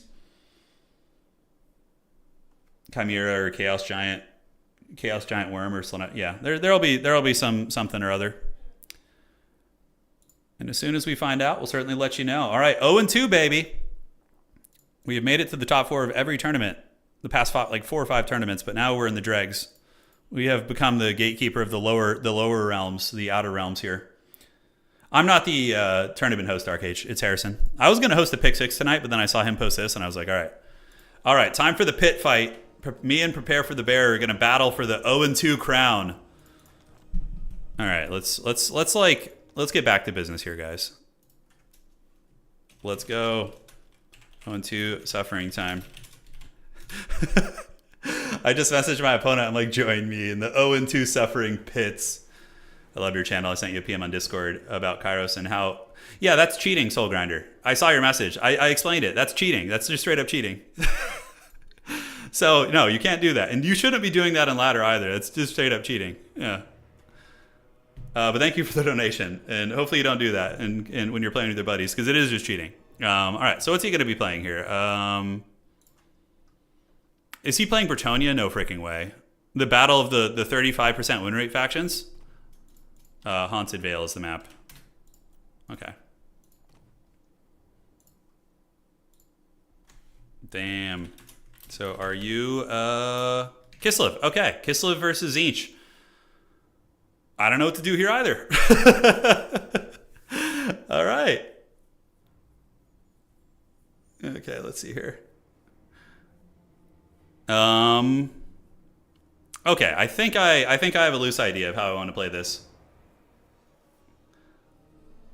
It's to be fair though, you know, you are role playing Tzeentch Soul Grinder. You know, that is a very Tzeentchian scheme. So, but unfortunately, I mean, look, if you're playing casually with your friends, it's one thing, but that is considered an exploit. I know how to win this matchup with Warriors of Chaos. Like I am like 5-0 against Kislev with Walk lately, so I'm gonna try and emulate my style there and see if we can make it work. Triple Book of Secrets? Oh, dude, you're talking dirty now.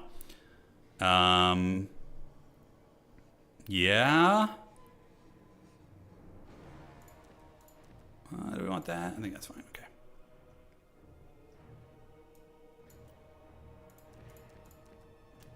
Okay. Looking good so far. High roll with the Buna. That would be pretty funny. Kislev is not 0-2. My opponent is actually 1-1. So he is not in the pits there. Okay. The thing is, like, we don't have the monstrous infantry that are really good in this matchup.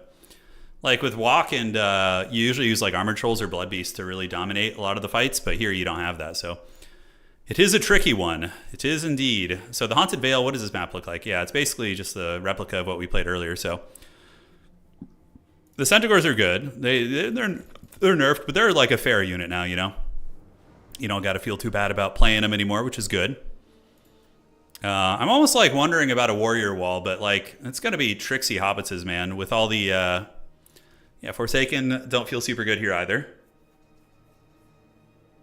I'm just getting all the bad Tzeentch matchups tonight. Is this a bad Tzeentch matchup? Don't say that to me right now. Come on, dog. Don't do me dirty. Yeah, we have to drag him into the pits with me where he can get a negative record. That's right. Yeah. So he doesn't have any flying, right? So I can definitely do some funny business with that. Is he going to bring a big chonk bear is the question. I don't know. And get you guys in there. Yeah, I'm already liking this build better than like everything I've done tonight. I just have to play Tzeentch how I play other factions. I'm just trying to emulate the successes. Soul Grinders are okay, but Little Grom just puts them in a trash can. So I think that's a little too risky for my likings. It's a little bit too risky. All right, so let's cut you. Man. How are you so expensive, dude? I got to change my banner to be different from him, too. We're going to do the sightless. The sightless ones. All right, 2 of those is probably adequate. And then... Okay. I like that tech. I think that's pretty cool. Sour Guts are all right. Yeah, they're all right. They're good against, like, the horsemen, I guess, and things like that.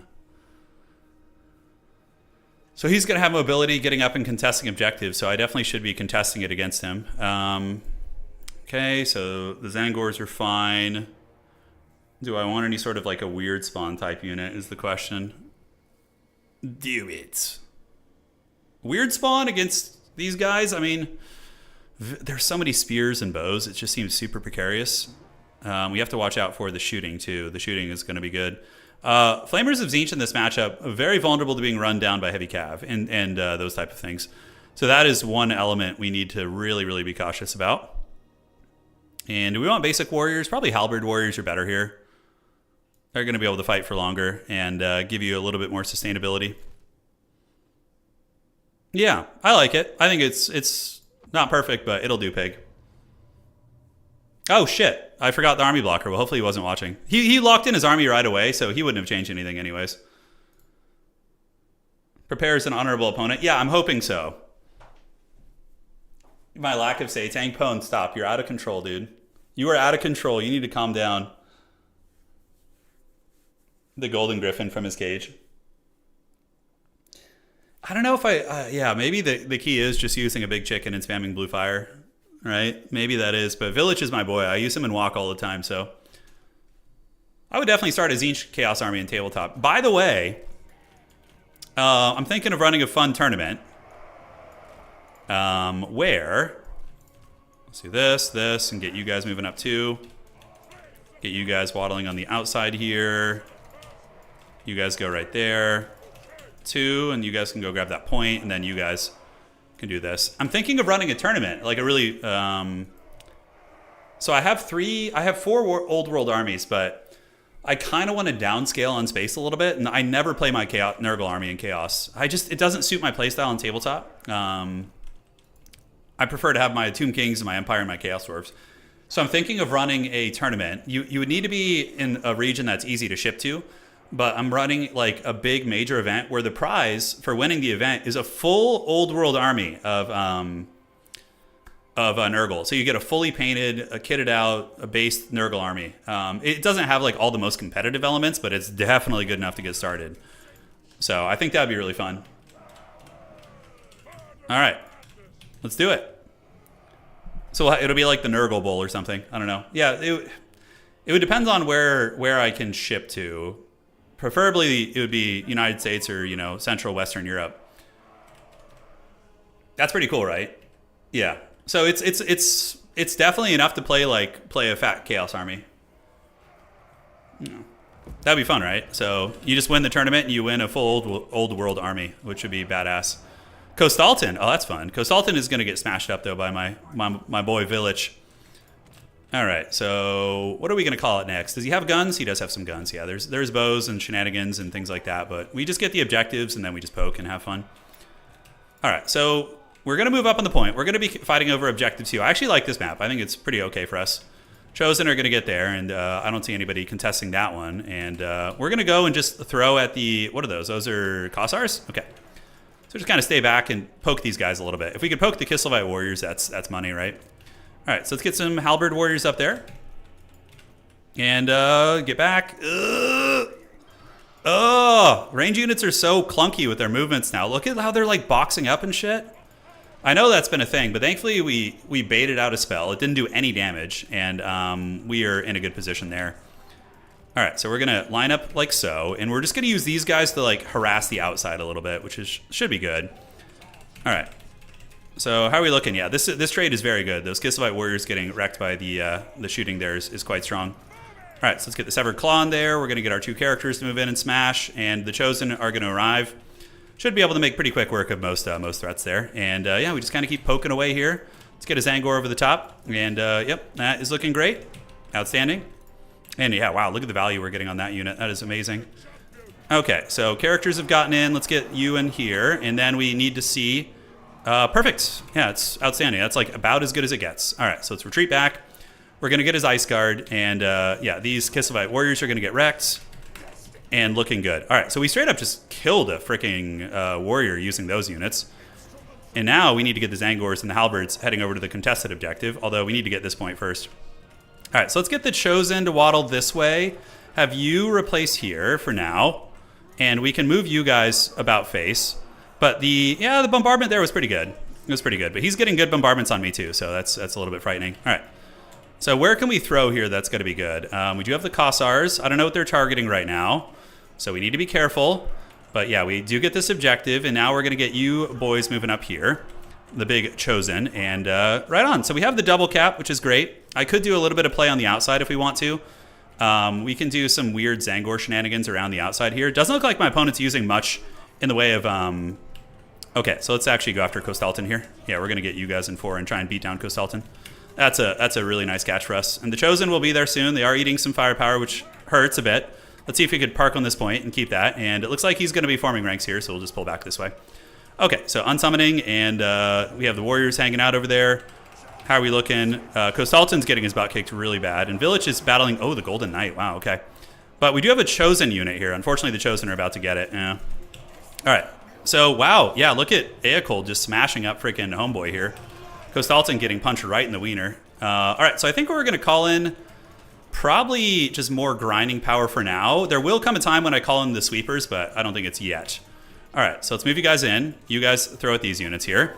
And, dude, he's just straight up almost dead. Okay, wow. If we can get a kill on him, that's going to be insanely good. All right, let's get him with some throwing weapons, get you Chosen to fight right there.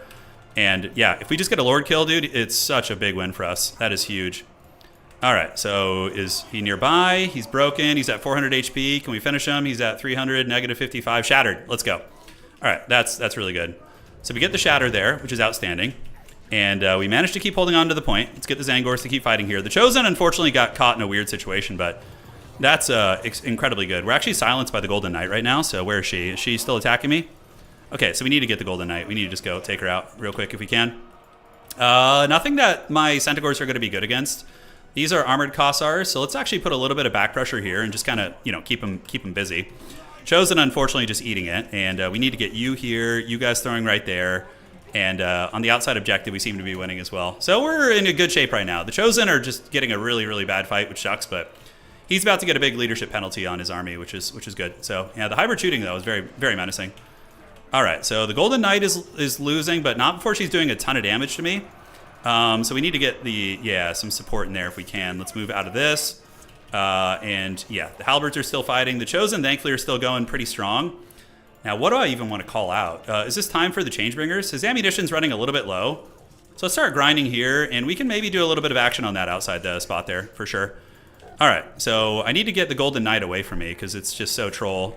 All right, so Eocold goes after the Golden Knight. We take that thing down. We're managing to hold on to the objective here. We do get some Zangors out there, and let's try the Changebringers now. Let's try them. Yeah, let's see how this goes. All right, so we're going to bring in some Changebringers and mess around, see how they play. The Golden Knight is running, so then I'm going to be able to use my Vortexes again soon. So let's do this. And what is a problem here? I think we just got to try and take down those Ice Guard. They're an absolute menace. They have the dual wielding, so yeah, it's a little bit scary. All right, so the Changebringers are coming in, and we do have the Severed Claw still here, so they're going to hang. And outside objective is looking very comfortable. We can get Village to do it. I do get a huge Vortex right there, which is going to be outstanding. So, yeah, I mean, hey, I'd be happy to win this tonight. Beating a good Kislev player is not easy. And let's go get cooking here. Let's just start roasting these guys, man. And we can even do a full court press now, although Sentinels of Tzeentch are sounding really juicy at the moment. All right, so halberds form up. We do get the throwing weapons, and we do have the army ability as well. And now we got the Changebringers coming in. So that's going to be very nasty. He's going to try and form ranks with these archers, probably. So let's bombard those, take them offline, get you guys moving out this way, which is great. And how's Eocold doing? Eocold and Village seem to be doing pretty good. So obviously my opponent's going to make a play for that objective. I have a huge points lead, so we can just move these guys over here. Oh, dude, we're cooking. Yeah, let's go. We're getting the big old cook right here.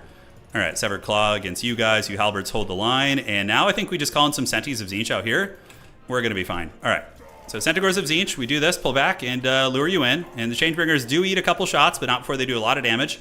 So let's come over here. And, uh-oh, my lord is being hunted. That would be unfortunate if the Golden Knight got me. All right, so we're going to come across, and we're going to try and cook the Golden Knight. So we're gonna do it. All right. And is it time? Is it time for the roast? Come on. I need to get behind him. Or her. I think it's her. Yeah, I think Golden Knight's a lady, right? Okay, so we do get the Centaurs of Tzeentch here, and you guys can circle around. And are we going to get the kill? Looks like they're struggling to shoot. Although, yeah, if we get the pick there, Eocold, or Village is extremely cheap, so I'm not too upset if we lose Village, honestly. Let's move you out this way, and do we get it? Oh, yeah. Bathe in warp fire, baby. Okay, we do get the kill there, which is outstanding. Let's get you guys on the point. Centaurs of Tzeentch are fighting, but they are embroiled in halberds, which is not good. So we're going to retreat out this way if we can. And we need to call in some infantry here, 100%. So let's get infantry, and yeah, just move you guys up. All right, so we're hanging on to the middle. We do get a big Christmas roast right there. Let's get these Kosovite dervishes. Centaurs were able to mostly escape, so we're going to get them on the Winged Lancers and get Eocold there too. You guys out this way. Severed Claw, not fighting a great fight, honestly. It's not amazing for them. Do we still have a halberd unit? We do, so let's try and dodge that vortex. All right, so we do cook those guys. They're going to be off the point. So let's go see if we can get this caster here and keep moving away. Although those warriors are probably the problem. Yeah, so let's do this. Cook those warriors, get you moving up this way, and probably consolidate back the two objectives. I think it's a mistake to probably try and play all these, you know. Hey, Chosen came back. That's actually useful. They can still be impactful. All right, so the warriors are getting Christmas hammed here. The Centaurs of Tzeentch are getting a good trade into the enemy mobility, but we have Kislevite warriors coming, but they actually lose to Marauders, I think, so that's fine for us. We do a little charge here, little charge here. Okay, my opponent is not going to play that game. And we do have some Zangors that we need to get back on the points. Yeah, probably need to do a little bit better housekeeping with the Zangors. A little bit better. Yeah, what are those? Those are just horse archers? That's fine, we can fight that. And probably just call out some... Oh, Village is still running, man. I was hoping you would come back, but doesn't look to be the case. All right, so we're going to get the Marauders. We are... Oh my god, we're cooking his caster too. All right, so that's pretty big. Run up, run up. And I'll answer your question, Lucy, after this game. Yeah, I'm just in the heat of battle right now, so we will do our best to answer this in a moment. So these guys have used all their ammo, and they've gotten how much value? 1,200? Not too crazy, but if we unsummon them, we get a good refund, right? So that's the win for us. All right, so unsummon you guys. Let's call you out. You guys go plow these down. You guys move up. We're about to get the Severed Claw back to the middle, and we're definitely just winning this, I think. Yeah, 100%. All right, unsummon. And let's get some Marauders moving to the middle, and Marauders moving to the middle. We definitely overloaded there a little bit. And let's get the Centaurs to help break this fight open. And you guys move out here. And Centaurs each time. Yeah, so Village did end up running, but he did pretty good, honestly. He did pretty good. Yeah, I was happy with his performance. We got this game, though. This one's in the bag. So yeah, this felt fine, this matchup. Although I don't know if my opponent's build was optimal. I don't know, honestly. I do not dislike, what's his name? Kosaltin. I think he's okay in some situations. All right, let's go hunt you guys down. And these Kislevite warriors are unfortunately blockading us. And we can just go for a full court press now, just like get all the objectives. Yeah, I think we're far enough ahead that we can. Although they're still contesting the sides a little bit. That caster over there is a little bit of a trundle, a little bit of a troll. Okay, we get the capture weight back. You guys are coming up. Let's go sweep all these units off and grab the side objective here. You guys come up. Severed Claw keeps chilling. And yeah, they're trying for the outside objective. All right, and yeah, most of these guys, I need to unsummon a lot of the Zangors here. So what's it going to be here? Is it going to be the Ice Guard or just Kossars? Okay, so we'll just do a little bit of charging between these units and just ping pong ball them basically. We're just going to bounce between, get some nice cycle charging, move up. We're going to get bombarded here. Let's dodge that. And cool. Centaurs of Tzeentch should be able to handle that fight over there. I do actually end up losing that side, so that's a little bit scary, actually. I felt like I was in a much more dominant position where I could triple cap, but that is not the case. Okay, so we're going to get the outside. Where is my freaking call-in point here? Oh, is it lagging? Okay, yeah, I was like, my call-in point here. Yeah, hopefully, is it on my end? Nope, it is not. So my opponent is lagging, most likely. But, I mean, this game's over. There's no winning for my opponent. We will see, though. I honestly don't care. I'm 0-2, so... all right, so it looks like it's coming back. Unsummon. Yeah, we do a little bit of housekeeping right now. Chaos are the easiest factions for competitive play. Yeah, they're very easy to play. It depends on what format. Yeah, he dropped, but that game's over. Anyways, GG. All right.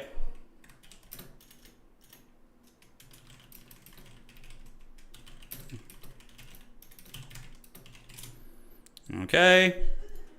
And cool. So let's refresh that. And it is go time. So we get a win against Kislev, which is good.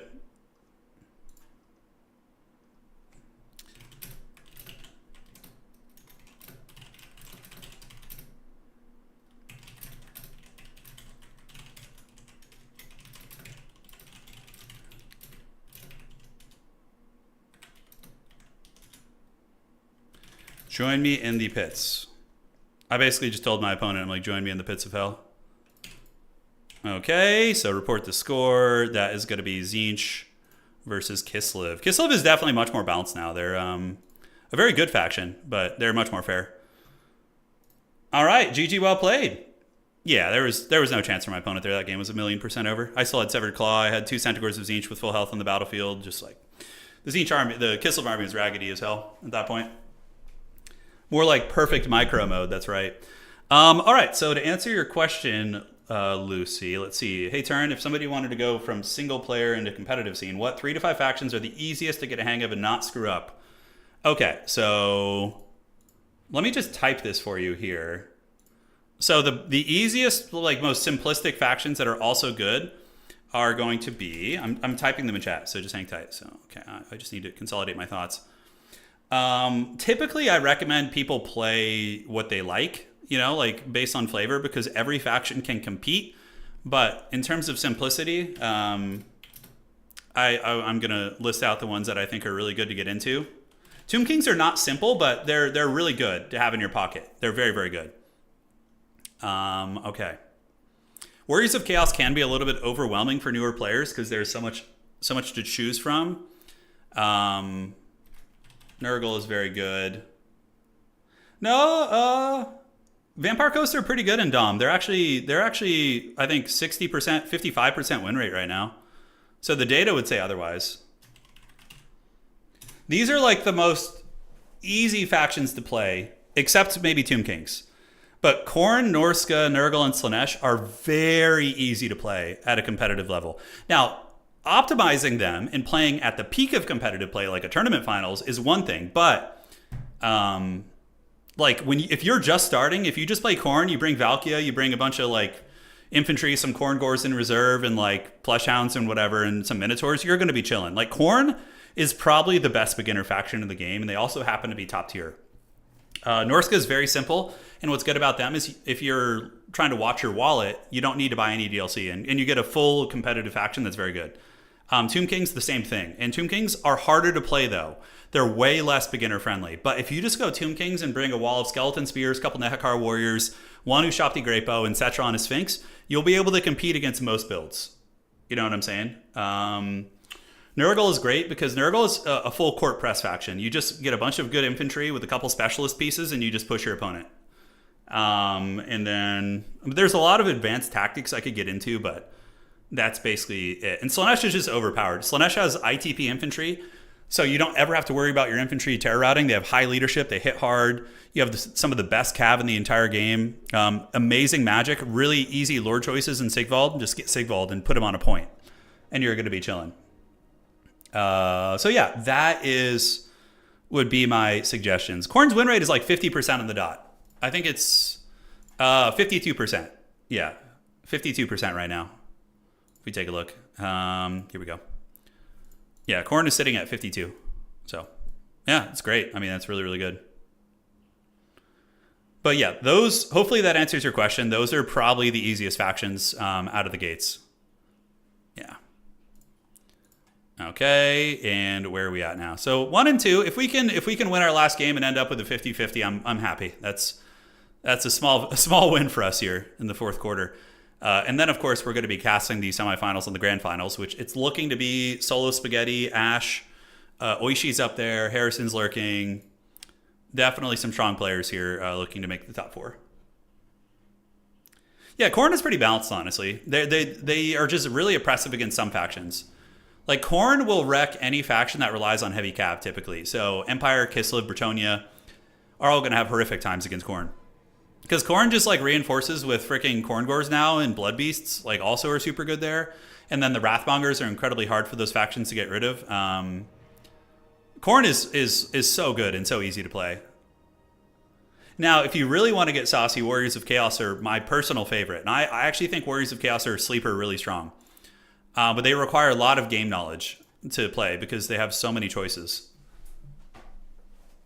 Another point of advice, just copy builds from good players you see during tournaments. Exactly. That's a great point of advice.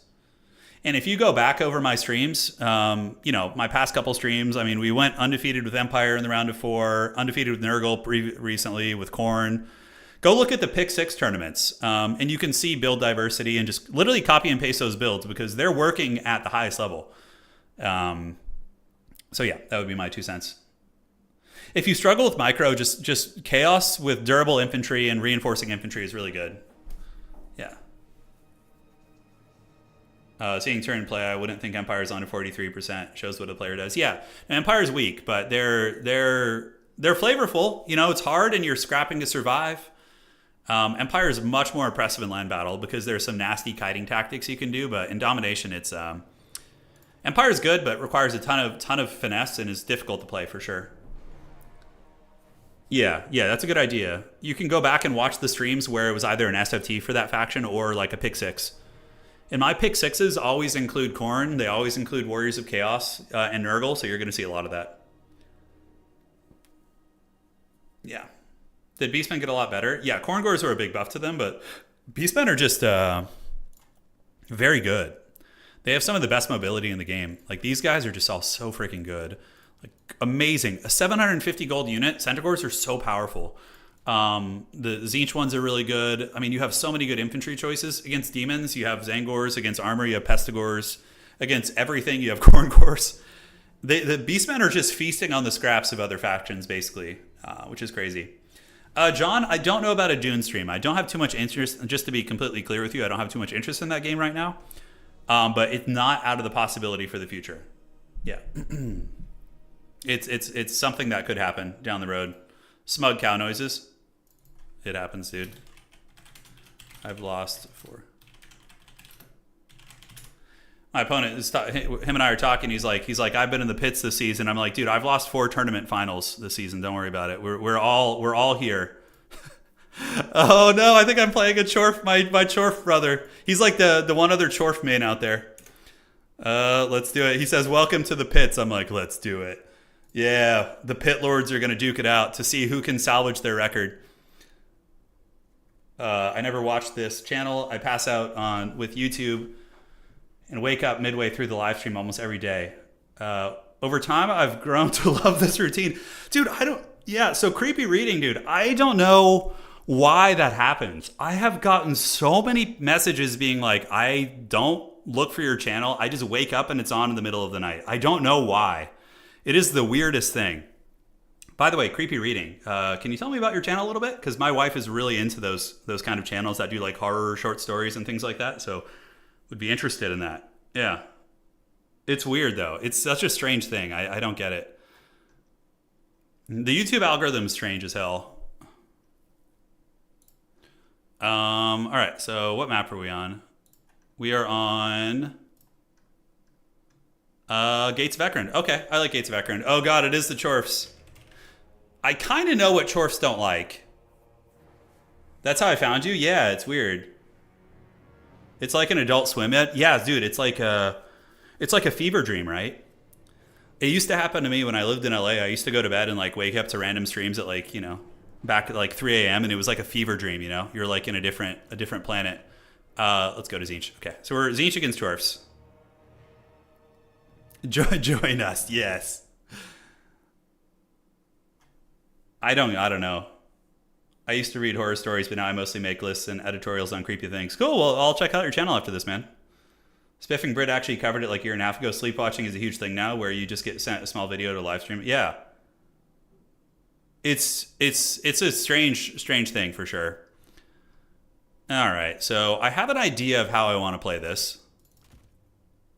We are playing the Chaos Dwarves. Chaos Dwarves are a very hard faction to win with, but super fun when you do. Okay. Do we want to go Book of Secrets gambling? I know you guys want it.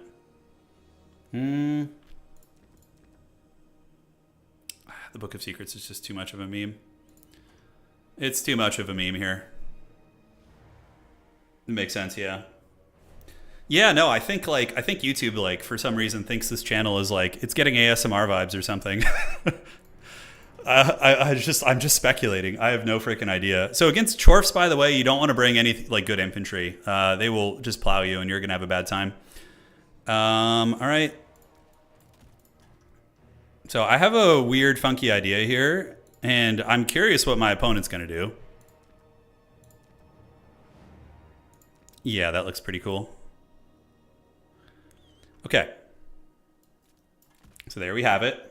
I only recently started playing Total War multiplayer. Oh, well, okay, that's why it's recommending you, because it probably picks up on the fact that you're into Total War. Okay, so it's not as weird of a thing. Okay, and then we're going to need a little bit of this. Centaurs of Tzeentch are good here. I don't know how many, maybe like 3 is fine. Yeah. Changebringers, are they good against Dwarfs? Probably. Yeah, Dwarfs probably don't like Changebringers. They don't want to deal with that smoke. You think Dwarfs would be strong? They seem well-rounded. They're not well... I mean, on paper, they're well-rounded, sort of. But yeah, they're not an easy faction. Dwarfs are very hard to play, but they're very fun. Oh, yeah, the trains are going to be problematic for me, too. I gotta put some respect on those things. The algorithm's always listening. Yeah, it's kind of weird. Like, you'll start talking about things in real life. You know, when your phone's on, and then suddenly all of your connected platforms are, like, showing you that shit. You know, you're like, oh, this is like some... creepy Big Brother stuff.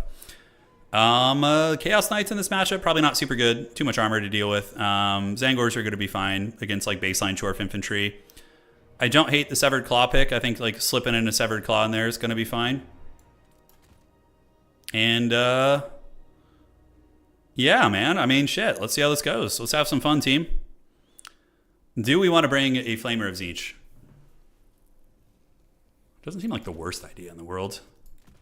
You know, seems like you could tickle some pickles with that. I mean, the shooting and the cannons will be pretty nasty against it, but yeah. Okay, and then last but not least, we'll bring these little gremlins. All right, cool beans. I think we're fine. Whatever. We're going into our Pit Lord fight here. Does Blue Fire have enough AP for trains? It's good against them. It's okay. Blue Fire is like always good. It's always good. They have funny hats. Yeah, I have a full Dwarf army in tabletop. I love them. They're such a fun faction. Oh yeah, I see what you're saying, Noman. Yeah. My partner writes horror short stories and has a podcast YouTube where a narrator reads. A fan is looking for more. Yeah, no, if you guys have any of that kind of stuff, send it to me in Discord. I'd greatly appreciate it. It's not completely random. I'll watch a lore video here and there or a Great Book of Grudges vid. Yeah, no, Nathan's great. Yeah, Great Book of Grudges. He's nice. Multiplayer tournaments. Yeah. Oh, how are you enjoying them, Creepy Reading? I'm always curious when folks come in and... Because it is kind of a niche community. I mean, it's a very active, honestly. Like, our competitive multiplayer scene is probably just as big or active as Age of Empires, you know, which is pretty crazy, but it is still, you know, a bit of a niche. So I'm curious what people think in that situation. All right, so this outside objective, contesting that is going to be important, obviously. We're going to do this. We got to watch out for the magma cannons. But we went for a big Air Force squad. So check this out. We have 2 flyers. So we have the Chaos Lord and the Exalted Hero. And then we have a Metal Caster. So I have some evil-ass schemes for this. Like, evil as hell. It's going to be great. Marauder Horseman. Oh, God. I need some water. I'm good. Thank you, appreciate it. It makes me want to play this more. I've always loved learning about the game. Information is not exactly front-loaded, agreed. Oh, dude, and it's pretty easy to dive into, man. Like, even if you lose a couple games here and there, it's really not the end of the world, you know? Like, I mean, case in point, you know? Like, even longtime veterans are taking fat L's in tournaments. And we also do have beginner tournaments, too. So, if you're looking to get into, you know, more beginner-friendly stuff, we have that. There's been a big advent of hosts dropping beginner tournaments, which has been cool. What the hell are these things, by the way? Dwarf Warriors, okay. So that is the Demon's Tongue. Holy shit. Okay, well, we're going to go after that right now. That is the Demon's Tongue towing a Dreadquake Mortar, which you might think is a meme, but it's actually been something we've been seeing a bit lately. So, yeah, it could obliterate my build, but I think I got it under control. Chasing bots is fun, playing against a human and watching guys. Yeah, it's really fun. And the community's so friendly here. Everyone's so relaxed. Like, there are a couple bad seeds from back in the day, but most of them aren't really around anymore, which is good. Holy shit, is that a Bull Centaur Taruk? Okay, that's something. We need to save up some. I'm going to go attack this thing. We do have Homeboy coming over, so we can go attack him a little bit. Yeah, we're just going to go try and bully here and see what happens. And what is coming up on the far side here? Okay, Hobgoblins. So we can definitely bully Zoltor. He's not going to have a good time with this, and he lands in the ground, which is fine. So as long as we're just keeping him honest and keeping him afraid, that's a good thing, right? All right, so those guys are going to grab this. I got some schemes here, but I need to wait a little bit longer to pull the trigger. And now the Dreadquake is coming. What is he targeting here? He's targeting something, so we need to just scatter. I didn't see which one he was targeting, so yeah, we got to watch out here. All right, so we do get on top of the Demon's Tongue and start shanking it with our anti-large characters. These guys are going to fight here and fight here. Let's pull you up, and now on the outside we can do this, call you in, and get you going down there. All right, so yeah, we start to get a lot of damage. Zoltor is landing down here, which is fine, and that's exactly what we wanted, as a matter of fact. I have some evil-ass schemes. Zoltor is getting smashed, but this is where it's going to get real crunk nasty. All right, so he comes in to party. We pop the Skull of Catan, and then we're going to go ahead and do a final transmutation over there, which is going to be brutal. So that's going to do just a shit ton of damage. That's going to do a lot of damage. Okay, so Screamers can go after this thing, and the Centaurs of Tzeentch are going to go and try and lock down that Iron Demon there. So we'll see if they can. We do get the final transmutation, but now the issue becomes, can I escape? Right, therein lies the issue. Let's go ahead and get the Centaurs of Tzeentch to come out, and they can go head this thing off. And it looks like I got away with one. My Lord might die there, but the amount of damage I did is definitely worth, right? So even if I lose the Lord, honestly not too concerned about it. All right, so the Centaurs of Tzeentch do get a good fight here. Let's get you guys throwing right there and keep that fight going. All right, Colossal Strike. Yeah, we can use this. And a couple infantry units. Honestly, we probably don't need to push too hard, but yeah, he's going to take a lot of value loss there. And sure, I lose the Lord, but I can just resummon it. He's a cheap Lord. It's not a huge deal to lose that. All right, Centaurs of Tzeentch are grinding. Let's get back. And we're continuing to chase here, trying to stay away from the Demon's Tongue. It ain't easy, but it is taking big casualties. And the final transmutation did a lot of HP. Like, look at Zoltor and those two Tauriks. Like, they're having a really bad time right now. Centaurs of Tzeentch, do we still have him here? The Pain Train on the other side is causing a bit of havoc, so we need to pull back and avoid that. If we can kill the big one, though, that's a colossal win for us.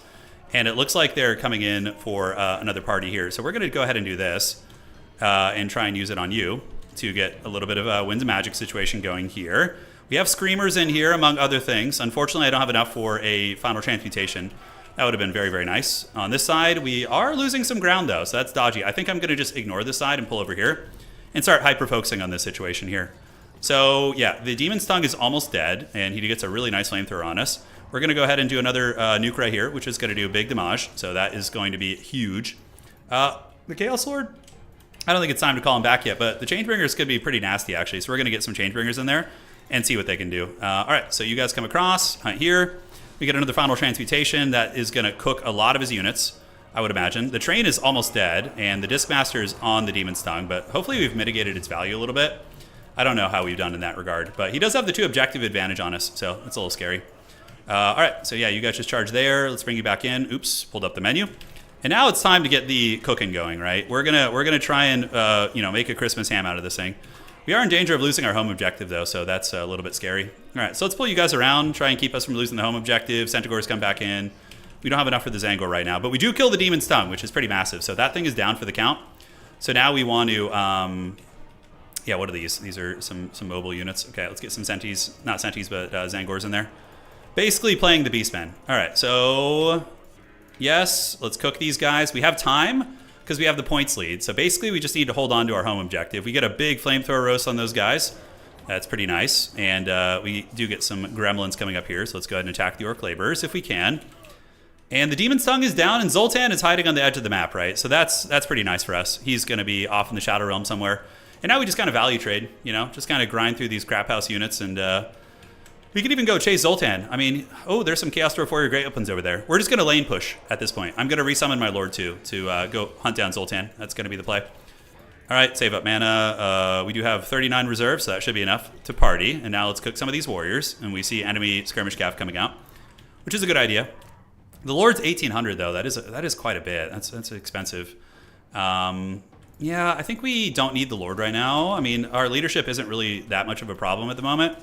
Let's get the Orc Laborers and get these guys down. We do get a big roast on those guys, but Changebringers have shields, so we can just run away with those and be fine. Yeah, I think we're in a good position. Killing his expensive Dreadquake was very, very good. Look at that cookout. That's right. That's right. You know what's up, dude. Okay, so Colossal Strike time. We're going to go hunt down Zoltar, because he's pretty vulnerable here. And Horsemen keep moving up. Zangors keep moving up. The Dwarfs are definitely on the back foot. We have a big value lead. And we're going to get another big nuke here in a minute. All right, so let's keep you nearby. The final transmutations, this caster's value is probably over 3,000. Oh, really? Only that much? Holy shit. I stand corrected. All right, so moving up. Spears, get on the point here. Unsummon you guys. Get you back here. See what we want to, roast up here. Yeah, not too much. And we're just going to go chase Zoltan. We could honestly just nail him with the final transmutation, but he does have really good magic resist, so that's something we got to watch out for. Yeah, but the hunt is on, and the Changebringers, he's hiding his Taruks in the bushes. He's trying to lure me into the Taruks, which is fine, actually, because we could probably final transmutation kill them now. Do we go for it? I don't know. Yeah, let's get our Changebringers over there and see if they can support a little bit. All right, so those guys have rolled in. You guys have rolled in. We almost have enough to summon the Chaos Lord back, which I think is probably worth it at this point. And you guys are going to try and make a Chaos Dwarf ham here. Yeah. Oh, yeah. Give me that. And the final transmutation. Let's go. Okay, here comes another train, though. Oh, yeah, baby. Let's go. That's going to be a good one. Right in the face. All right, so the Pain Train needs to be dealt with, though. Thankfully, we still have our Discmaster, so he can go over there and hunt this thing down.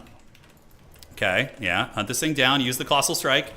And Zoltar is definitely not happy right now. Zoltar is in a bad shape. So let's get this thing back, throw in the train, and we're going to go ahead and call in the Chaos Lord. It's going to be his brother. His long-lost brother here is going to come in and try and get the kill. We need to stabilize these Changebringers. My opponent got a lot of good focus fire, and I got greedy there. So that was a little bit dangerous. Far side objective. Zoltan is still alive, which is pretty nutty. Maybe we use the army ability to try and snipe him. We're going to see if that can pan out here. All right, so spears are on their way. We've almost got the Bull Centaur Taruks down. Yeah, they're very low. So let's move you guys across. Pull back. We got some spears in front, so the spears can screen these guys. And yeah, now we're going to go cook on the outside here. We could probably honestly get some good roasting. Did I die with my caster? I did. I got a little bit crazy. We will have enough for another final transmutation, so I think saving up for that is going to be the play. All right, and let's go after the train here, which is going to be good. You guys are going to cook here. Let's get some Zangors playing the outside. I think it's worth split pushing here. Kind of a tricky read, but I think it is. I think it is. And the Chaos Lord, okay, I don't know why he didn't fly up. He should be here soon. But yeah, he'll handle a lot of the trains and those type of things. All right, Discmaster can go there. And yeah, it looks like we've dealt with most of the SEs. The Changebringers are just cooking these dwarves over here, so they're going to continue getting roasted. As someone who mains Chorfs, they're one of my main factions, I hate playing against the heroes. The Tzeentch, like the Chaos Lord, and those other things are so annoying to play against. Okay, so we do have some Infernal Guard Fireglaves. So probably time to withdraw from this fight and just start playing more cautious and playing back here. And force the Fireglaves to overextend, right, is going to be the plan. Yeah, because here it's going to be bad. If those Fireglaves can start shooting at us, it's going to be very unfortunate. Okay, so we roast them off that side objective. So now it becomes a situation where we basically just need to hold and defend ourselves, right? Yeah, so retreat back, and what Collins do we have? Probably just Marauders. Like, Fireglaves hate chaff, so that's the way. And over here, we're going to get this objective. We want to keep you guys alive. We'll probably keep them out here as like a deterrent. And the Discmaster, I don't know where we're going to go with him. We can go attack some of these guys in the trees. So now it's going to be the counter push. The Fireglaves are going to start moving for us, and that's going to be a little bit scary. Let's move you guys in the trees. Dwarfs are getting a little bit of cap weight back here, so we would like to knock those off if we can. Dismaster is going to land on the Oglakons boys, and right on. So now we just kind of see what my opponent can form up, prepare to party, and yeah, see if we can live our best life on our home objective here. So he's chasing.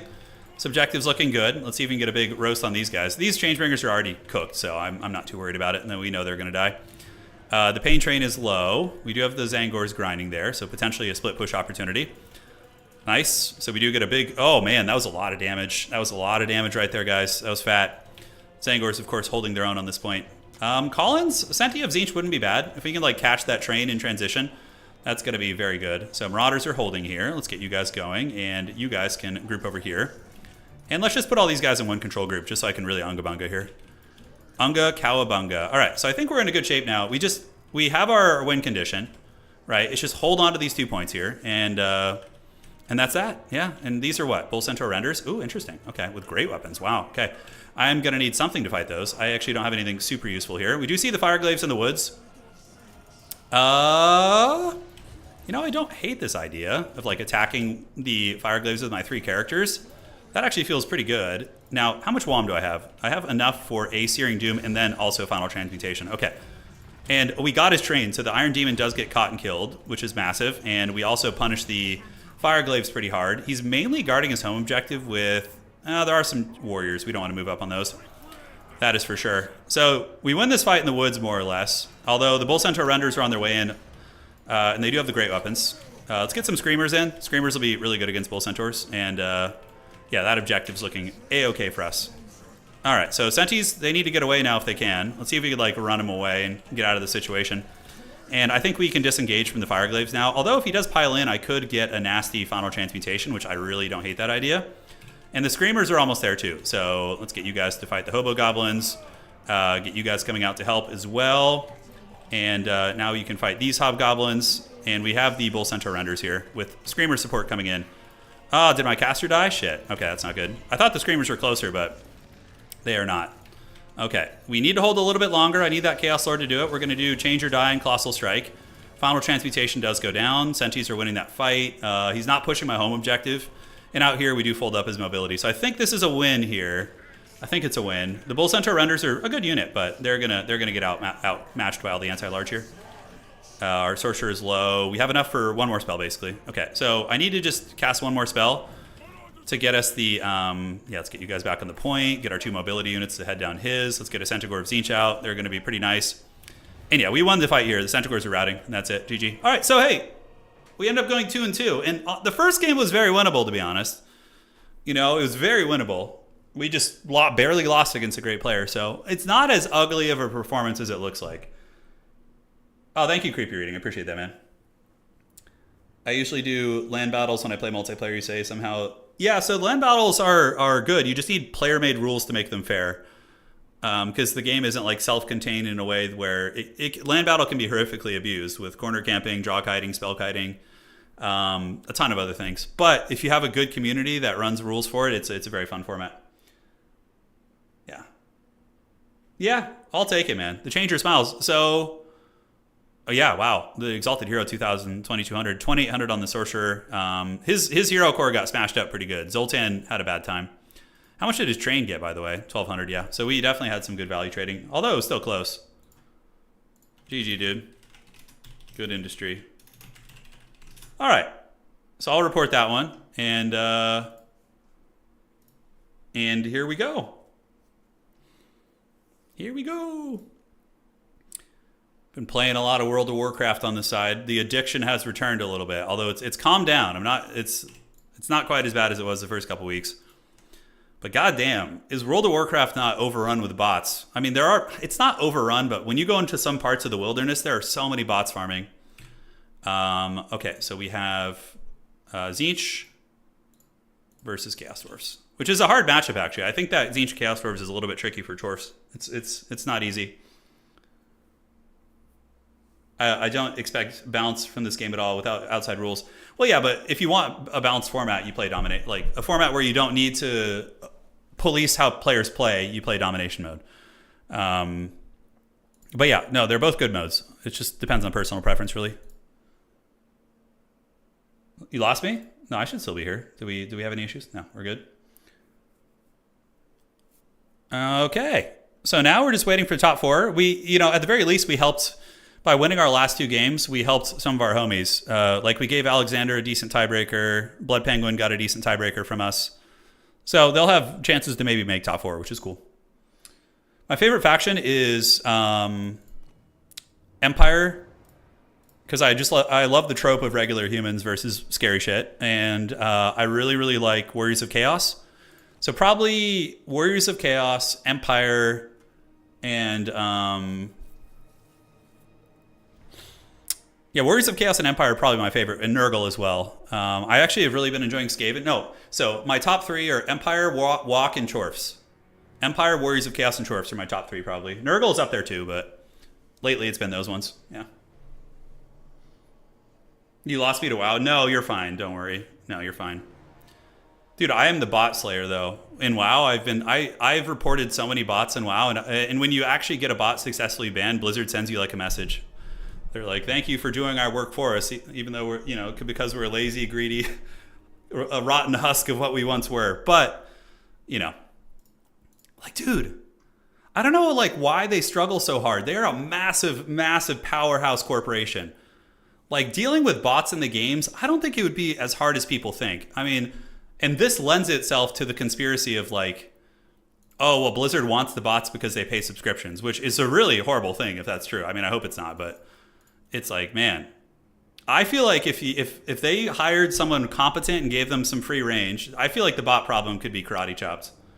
Because you need to just punish the people buying gold, That's how you root it out. You get, it's harder to catch the bots in their automated systems, and they're pretty advanced. But if you punish the user, but they don't want to do that because then they lose money, right? They lose subscriptions. People will be like, "Oh, I can't buy 1,000 gold and cheat the game." Well, okay, I guess I'm just gonna quit. I don't want to actually play the game. For me, it would be Skaven, Vampire Coast, and Dwarf. So Skaven are very good in domination mode. Dwarves are very good in domination mode. Vampire Coast is hard to play, but can win games. Yeah. It's so good. Oh, yeah, for sure. Autogen is not a good idea, because the problem with autogen is that autogen, at least in Warhammer 2, I don't know about Warhammer 3, but when you auto-generate armies, it's not actually auto-generating your army. It's rolling on a pre-selected range, I think. I'm not sure. I would need to test it, but yes, I would consider it.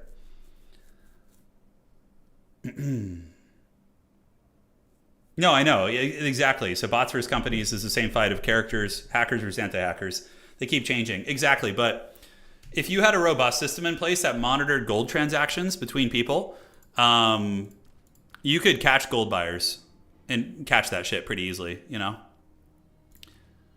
Because everybody who buys gold, there's a couple of methods people do. They have obscene auction house exchanges, just direct to mail. I mean, you could just have an algorithm in place at Blizzard that monitors that, and it would make gold buying, it wouldn't get rid of it, because people would find a way to just send a couple gold at a time and trickle it in over time. But even still, that would massively crack down on things. It would massively crack down on it.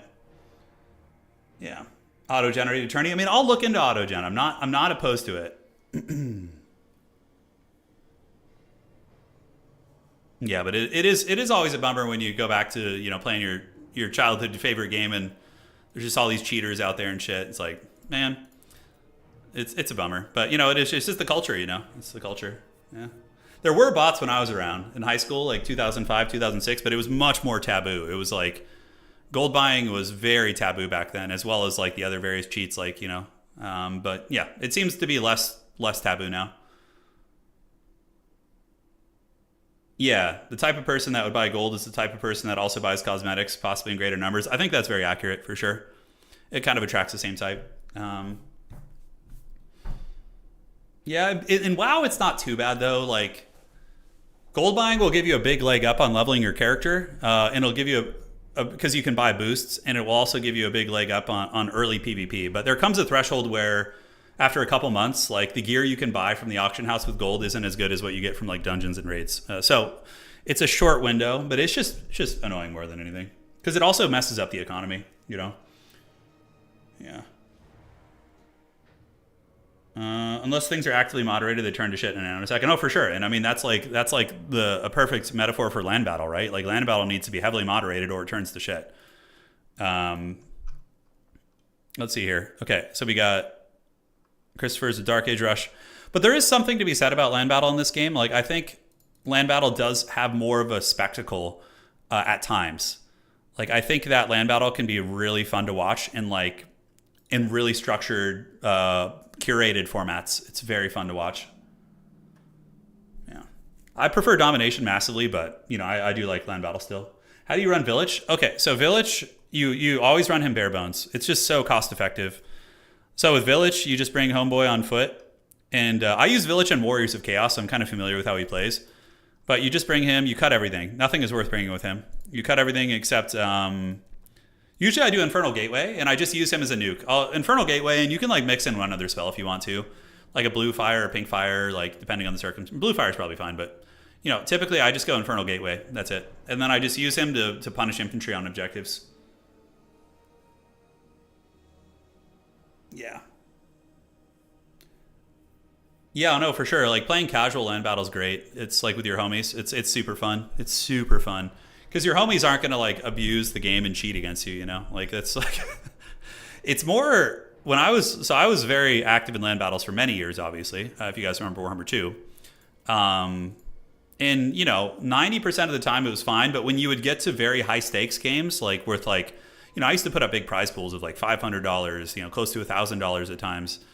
And organize, I would organize the events with Creative Assembly, and yeah, it got really cagey when the big money got involved. Because the rules, there's a bit of gray area where it's obeying an attacking rule can be really skirted heavily. That's where I kind of lost interest in it. Was when that kind of stuff starts playing out. But regular land battle, I freaking loved the hell out of it. It was so fun watching good sports who didn't cheese the rules, like Arrow and Falcon and all these guys. Back in the day, it was super fun.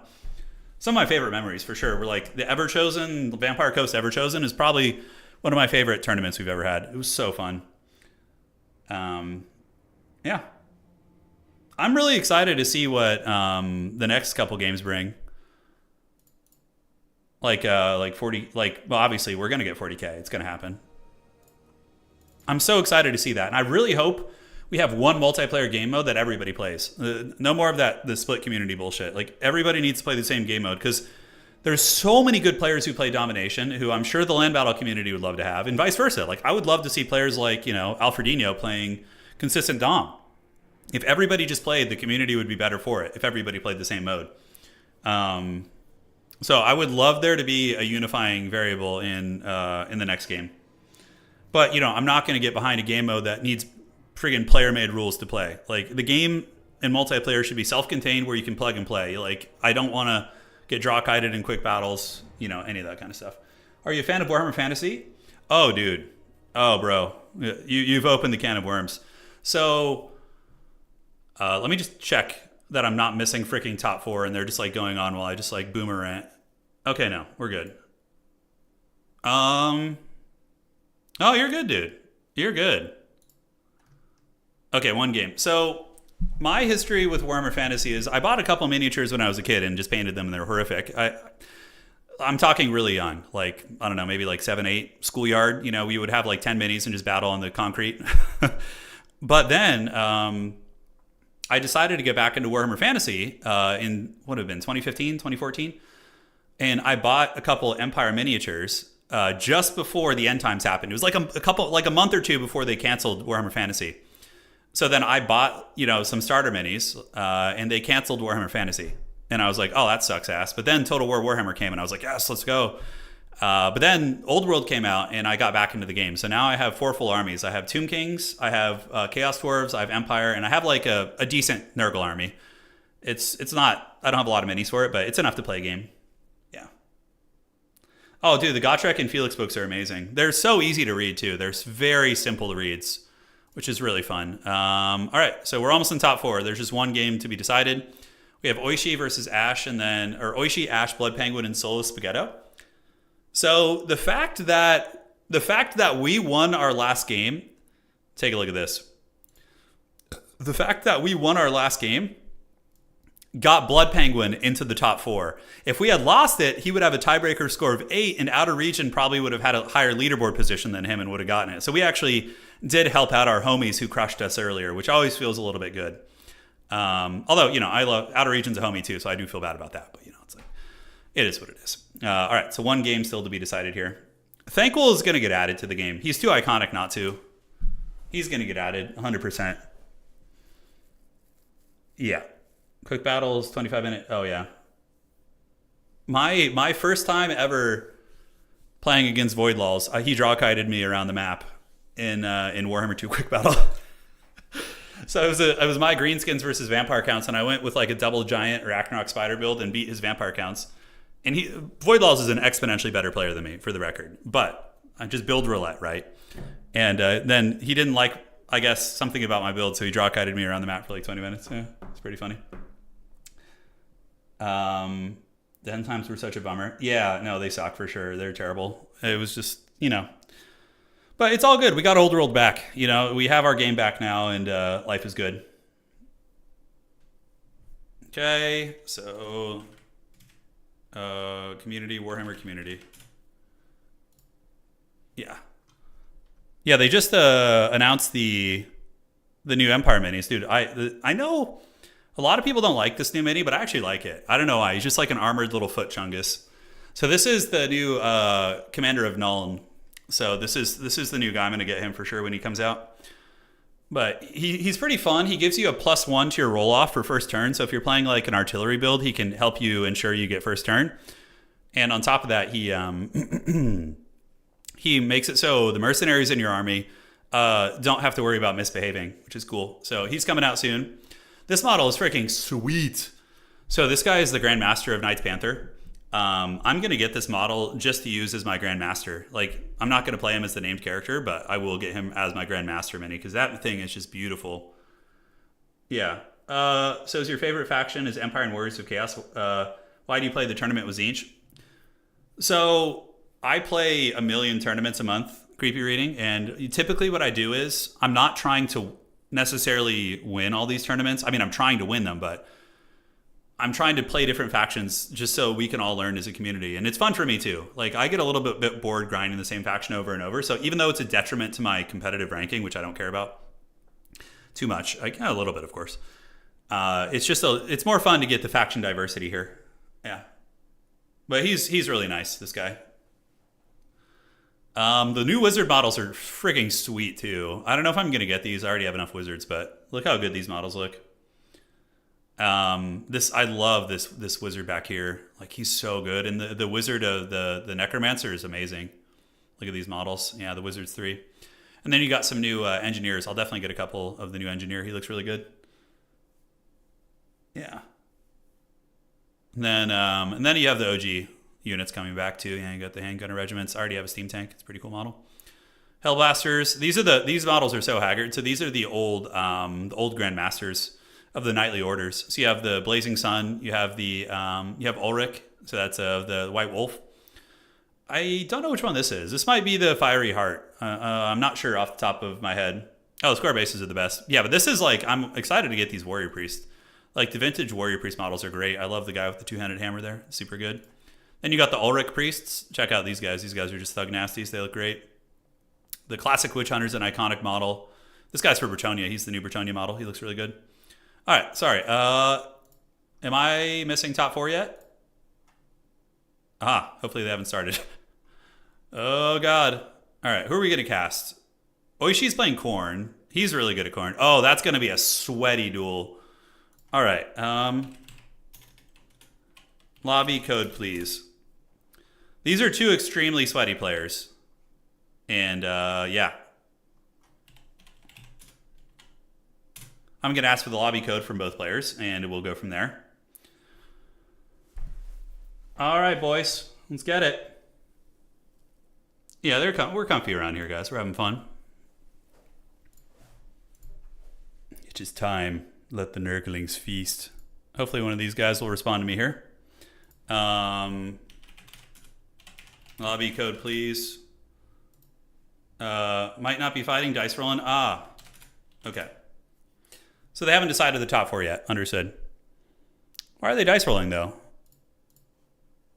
Was there like a close tie or something?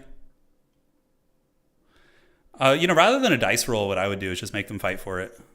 I think that's better. Okay, so Outer Region and Blood Penguin. Why are they dice rolling? What? Is it because Solo Spaghetto's there too? Why are they dice rolling? That's weird. It's not my tournament tonight, so I don't know what's going on.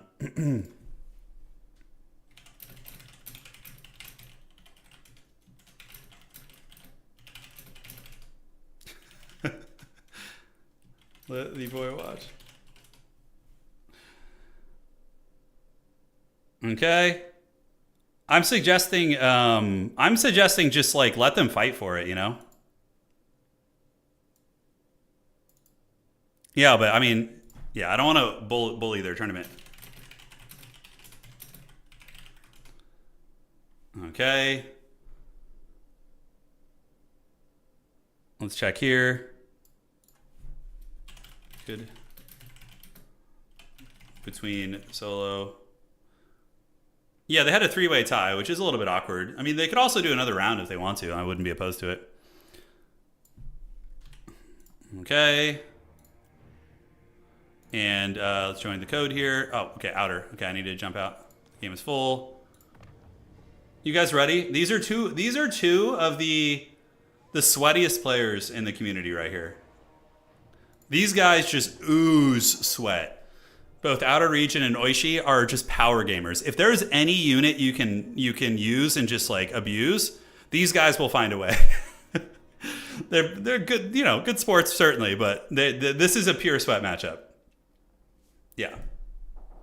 Yeah, dude, boxing match, no holds barred. I actually tried to speaking of the boxing match, do you guys remember there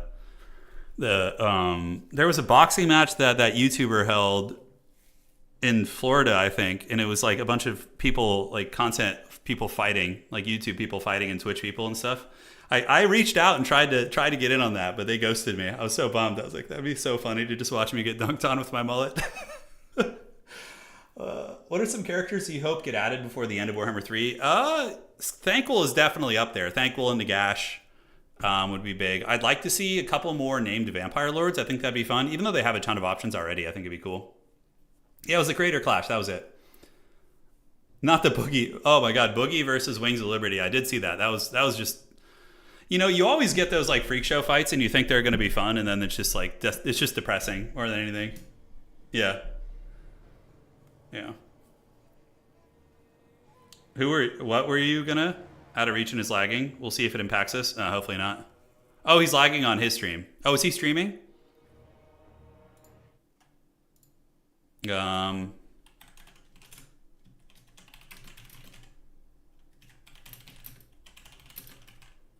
I kind of know how this match is going to go already, because Khorne is just massively favored against Empire. It's like an 80-20 matchup. Maybe 70-30 is more apt. If it lags, though, I'm happy to jump out and just let them play. If I'm contributing to that at all. It's a god-awful matchup. Yeah, especially on this map. This map is going to be terrible for the Empire. You can't even set up your gun line. Yeah. Nagash, thankful. Snorri knows about it. Snorri would be fun. I don't know. I don't see him getting added, but it would be cool. I mean, there's Max Schreiber. They already added Ulrika, but Max isn't in the game. You could add Max as like an Empire Wizard. That'd be fun. I mean, he's not my favorite character, but yeah, you could throw him in there. We got Felix. We got Godtrek. Yeah, Oishi is heavily favored here in this. The other side is Empire in other game. Kind of fun. All right. Perfect. And we're all good. All right. Dude, I have practiced this matchup a couple times with Outer Region. I came close to beating him once with Empire when he was on Khorne, but it just felt like such an uphill battle,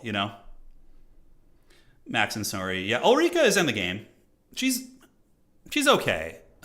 She's best served on Kislev because she gives them shadow magic, which they don't normally get. So if you're playing like Kislev versus like an enemy Cav faction, Ulrika can be an okay fringe pick. But aside from that, I'm not a big enjoyer. This guy's toast lost like 2,000 IQ due to a concussion. Well, that's the strategy. I've had tons of concussions in my life. What's another one added to the old docket? Although I don't know, not too many. I played football for 7 years. Yeah, 7 years of football. Yeah, that'll definitely be a lot of concussions. I'm actually extremely grateful I didn't play in college, which I almost did, because yeah, that does give you serious brain damage if things go awry. It's not good, man. If I could go back and do it all over again, I probably wouldn't play football. I would just do wrestling or something. Wrestling it certainly can, jar the old noggin, but it's nowhere near as bad as football. Yeah, I wish you could run Gotrek, Felix, and Ulrika in an army together, but you can't because you only can bring 2 heroes. If you're playing like custom, you can. Yeah. All right, ladies and gentlemen, taking a look here at the forces of Outer Region, the proud Sigmar. I'm loving all the Sigmar power tonight, by the way. We got 2 greatswords. Greatswords are good against Khorne. If they can avoid bloodletters, like they trade okay into the rest of the things. We got 2 of those backed up by some spearmen, and that's going to be the infantry corps. It is going to be the wonder of the age, the landship of the gods, ladies and gentlemen. So here we go. And we got an Amethyst Wizard with Spirit Leech and Buna, Boris Todbringer, and a unit of Pistoliers with some spearmen moving up. So this is a cool map, actually. I got to incorporate this one into my tournaments. This is a very nice looking map. And that's what I really like about Domination, is you get like a lot of the maps, like good map diversity that actually affect the meta quite a bit. All right, so Oishi is a very aggressive player. I'm going to be using very standard Khorne. Double Warhounds just to grab the objectives. We do have 2 units of Chaos Furies. And the rest of the army is going to be massive Legion of Marauders. But mixing in a couple Bloodletters is a really good tech because the Bloodletters are excellent against the Greatswords. I mean, it's an evenish trade, although Bloodletters probably come out slightly ahead for the cost.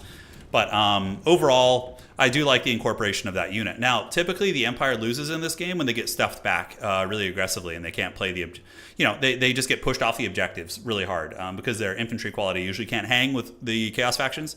But of course, Empire is really good at value trading. And the Landship ROR, like, I don't know what to think of this thing. It's fallen out of favor after the nerfs that it desperately needed, but now it's, potentially in a fine spot. We're going to have to see. But my concern is what's going to happen is that Oishi is going to just do a hard press on him here with 4 infantry and overwhelm these just shithouse spearmen.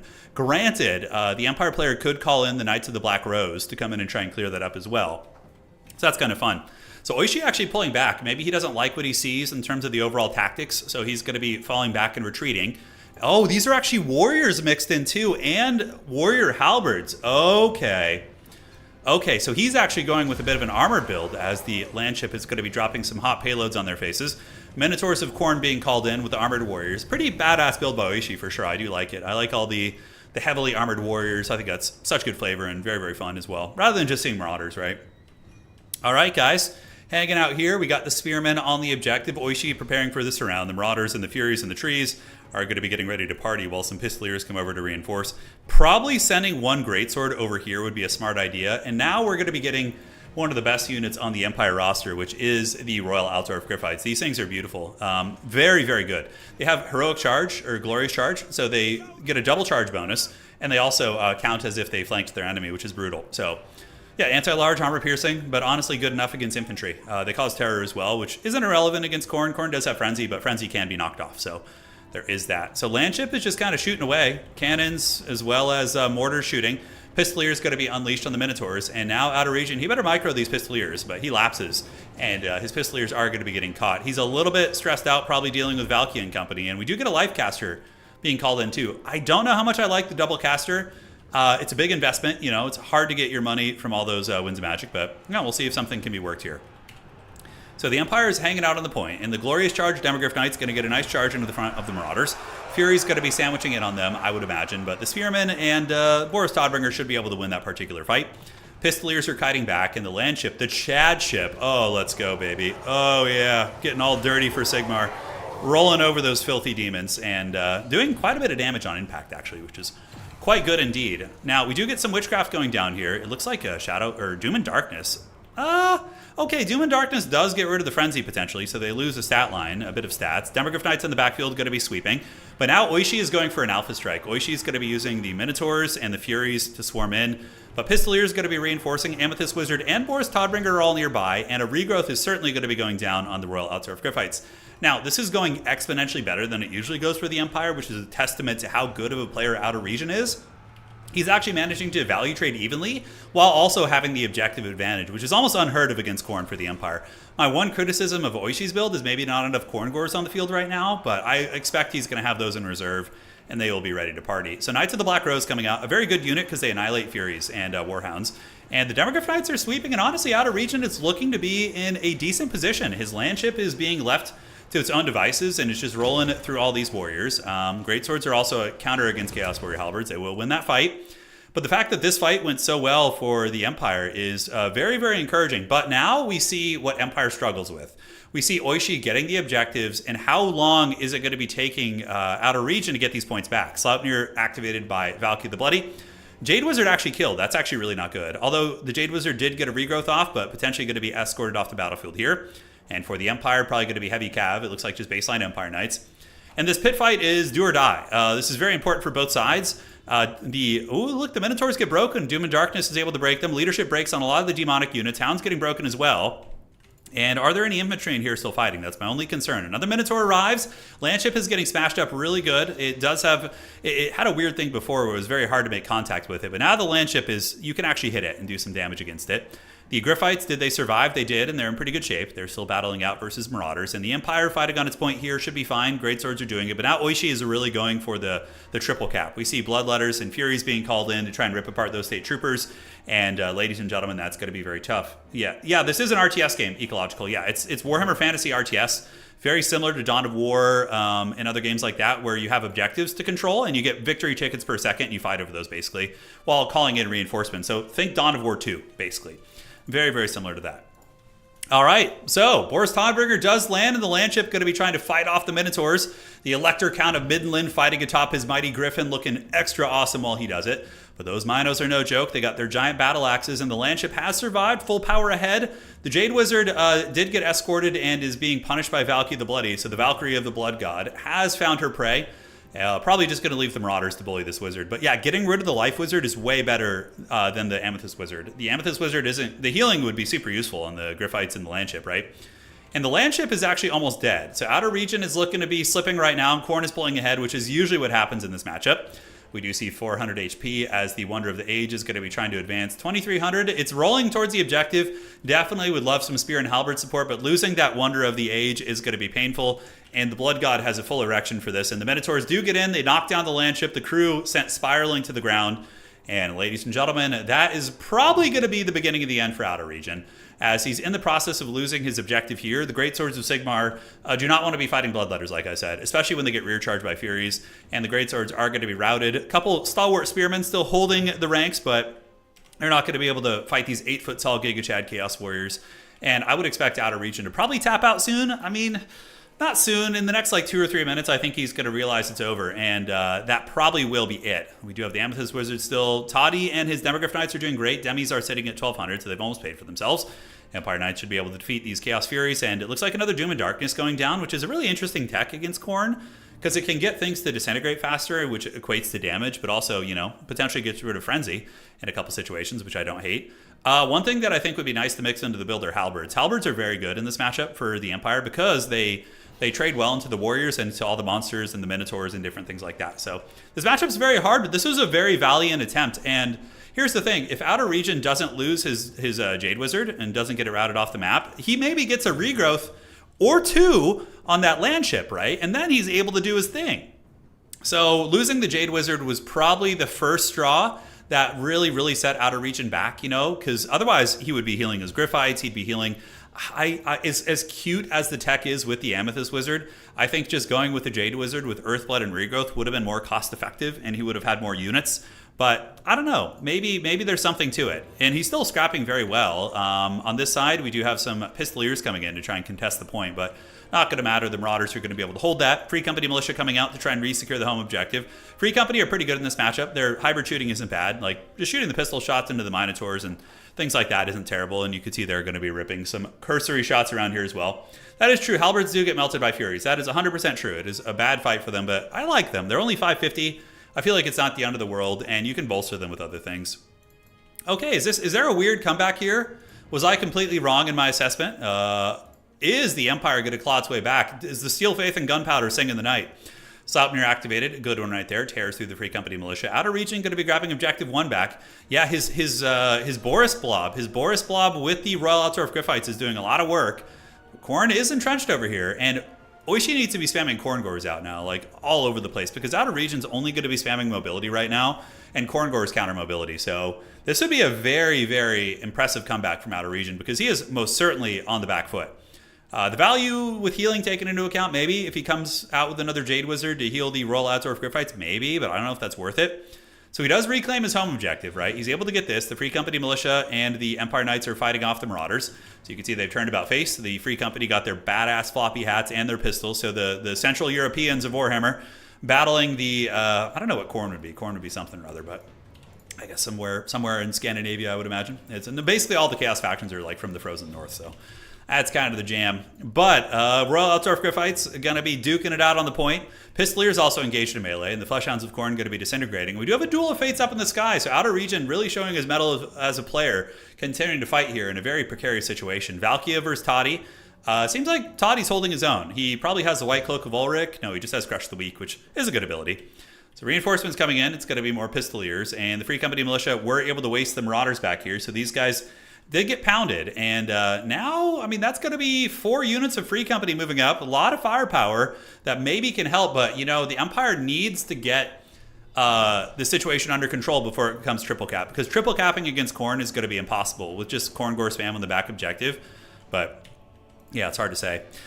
I wonder if there was a restriction on Khorngors or something. Like, I don't know. I don't think they need it, but maybe Harrison did do something. I'm not 100% sure. Corner Canadians. Quite the opposite. Canadians are some of the friendliest people ever.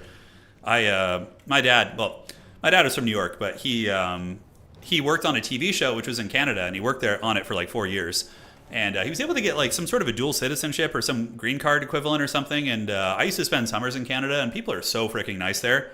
Hey, look at this cheeky stuff. We do have the Free Company militia jamming up here, and yeah, I don't think Khorne really matches their aesthetic. If Free Company going to jack the home objective, Fleshhounds there will be a bit of a problem. But man, outer region is scrapping, dude. He is probably sweating, dude. I bet he's at his desk just covered in sweat right now, battling Oishi here with the Khorngors, trying their best to hold this objective as the Empire does get a little bit of weight there. Here we get some Fleshhounds on the point. Empire Knight's going to be running them down. Boris Todbringer and this Deathcaster have been doing work. And here we have the Free Company militia opening up a big salvo. A lot of pistol fire into those Fleshhounds. They are not enjoying that. That was a beautiful volley right there, as the Fleshhounds definitely need to get in melee combat with those guys. Yeah, outer region could win this game. This would be an epic, epic win for Sigmar, because I really, really thought that this was going to be a blowout there in the middle of the game. But then you kind of look around and you're like, the healing from Boris and, yeah, just the attrition of it all, I guess, has gone well. Yeah. All right, so we do see the Fleshhounds starting to break. The back objective, it is Helm's Deep mode right now. So Oishi is full on Helm's Deep. And what is outer region going to be calling in? The dreaded Free Company militia in the late game. Griffites being unsummoned, more Pistoliers being called in as well. Pistoliers fighting in melee, of course, against Khorngors is always rough. But using the Doom and Darkness, I mean, maybe it's doing really good. Doom and Darkness between -8 Blood Roar, -4, and Doom and Darkness. Okay, that's actually pretty mean. -8, -4, 12 plus 16. Okay, that is like huge, huge debuff on leadership. Okay, I see what the Rock is cooking now. I see what he's cooking with. We have a couple units of Marauders coming up, and unfortunately for the Empire, the Marauders will dominate the Free Company militia. So they're going to need some Knights of the Black Rose. I don't know why Oishi isn't using more Khorngors, to be honest. I feel like I'm only seeing a couple, and they're really the bane of the Empire. But so far, it looks like the Empire is going to get this objective. Toddy is ripping apart the Khorngors, and we do get some Pistoliers holding this one. So it's going to be a double cap, but as it currently stands, Oishi is going to be winning on just one objective. So he's just going to hunker down on that back point. Oh, and the Empire doesn't flip it. Looks like Khorne was able to get there just in time to hold the back objective. So here we have the Marauders arriving, and they are able to get this. So that is a really big setback. Pretty much what needs to happen here. A little bit of lag. Yes, yes. And moving on up, we do have the Marauders, the Free Company militia advancing, and a little bit of lag. So hopefully it's not a problem. We'll see if it pans out here. And minimizing here. Okay. Come on, you guys can push through it. I know outer region is Canadian, and I believe Oishi is Korean. So we do have a pretty diverse connection here. We got players connecting, the dreaded peer-to-peer lag, but we're going to see if the Empire is going to be able to claw this one. I mean, it's going to be razor close. We got 6 capture weight coming here. Toddy is a bully for sure. He's going to be able to bully a lot of these units. Beautiful Pistolier play this game, by the way. And the Amethyst Wizard is still very much alive, but the Marauder Infantry are just so dominant. You definitely need some heavy cav to deal with them, like Knights of the Black Rose. Like, this would be impossible for the Empire to win if you just had Khorngors on this point. They just would just have lost. But strangely enough, he's not using them, and we do get no grenade launchers either. Like, we're not seeing any grenade launchers. A lot of the things that are very meta here, we're not seeing, which is, you know, it's working, though. I mean, man, I would have lost to Oishi 100 times over by now. And Outer Region's making it work. The Doom and Darkness play is really cool. Look at that. So breaking these guys off, he's making me eat my words earlier because I was criticizing it. I was saying maybe life would have been better, but arguably maybe life would have, right? Because keeping the land ship alive would have been pretty big. So hard to say. But the Empire does have to triple cap here, guys. It's going to be close. Khorne is getting a lot of reinforcements coming in, but they're kind of out of troops here. We don't see any more Khorne units. The Empire Knights are driving off a lot of these guys, and Outer Region is very close, guys. He's got a lot of capture weight coming in. Definitely should get those free company over here. He needs to just get all hands on deck. Marauder's getting broken. Toddy is putting this game on his back, and this would be a legendary win for Outer Region. Legendary, because Oishi is, I think, the #1 ranked player on the leaderboard right now. #1 or #2. So this is an extremely cursed matchup, but he's making it work with just Steel Faith and Gunpowder. And 50 seconds left, and I think Oishi has been defeated. I don't think he's going to be able to get it. The Empire's routed off a lot of stuff here, guys. And that is going to be the Marauders breaking. Toddy is going to be able to anchor this and bully Valkia most likely. And now we get more reinforcements coming in, more Pistoliers as well. This is an extremely impressive game here by our boy Outer Region, the Canadian powerhouse. So, Empire Knights going to be grinding through the Fleshhounds. We do see a Spirit Leech going down on Valkia, which despite the spell resist is honestly probably not a terrible idea. She's only 35%, so Spirit Leech isn't useless. Khorngors arriving, going to be a little bit scary. I see that Outer Region is keeping his free company bullish on this point, maybe feeling that his state troopers are going to be able to hold, but that is a bold assumption. He's definitely going to want to get some fast cav over. I love this choice. The Knights of the Black Rose have super high melee defense at 51, so their staying power on the point is going to be excellent. So those guys are going to be coming over here. Outer Region needs to hold for quite some time, though, and Khorne is going to be reinforcing, I would imagine. We get Furies being called in. Valkia gets broken, though. She's unbreakable now, but it was used after she had already broken, so the break is going to stay in effect. And if she breaks off, that's going to be massive. State Troopers holding. You know, the Spearmen of Sigmar are anchoring it down, ladies and gentlemen. So there they go. Yeah, what a Chad fight. Look at those. Look at those COD pieces just going strong. Fury is going to be descending on the Spearmen. Really good usage. Knights of the Black Rose crush the Chaos Warhounds instantly and push through. Capture weight, though. Toddy is going to be a big leadership debuff there with the Blood Roar. And Valkia does come back, though, so that's also quite strong. I think that Outer Region probably has this. He does have a Jade Wizard coming in. I don't know, is he on mount or is he on foot? Okay, this is pretty haggard. He must have nothing else. The Jade Wizard on foot is a strange call-in because he's going to take 10 years to get there. The game will be over by the time he's able to do anything. So it must be that he just didn't have anything else to call in. Spearmen fighting it out. And Khorne looks like they're struggling. Some warriors do arrive. We get some Fleshhounds, which of course will be pretty menacing. Khorne just basically needs to get the objective back for a brief moment, but they're not going to be able to. The Knights of the Black Rose, basically as close as we're going to get to Knights of More in actual multiplayer, are here. And, you know, they're not going to be terrible against Valkia. They are anti-infantry, so she is infantry-sized. But that's probably game. It's going to be game. Uh-oh, it's starting to flip, though. Sigmar needs to get their cav on there, man. He needs to get his cav up on that point. You cannot yield any capture weight here. It becomes very dodgy. Okay, the double cap, it's over. The game is over now. Because now Empire can win on just 2 objectives. They can yield this objective, they can let Khorne have it, and they win.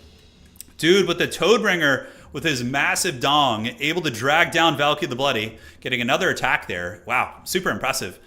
That was an amazing game by Outer Region. And Free Company Militia kind of clutched that. When they moved up and just started mowing down the Marauders with their pistols, that was really, really good. And he's holding.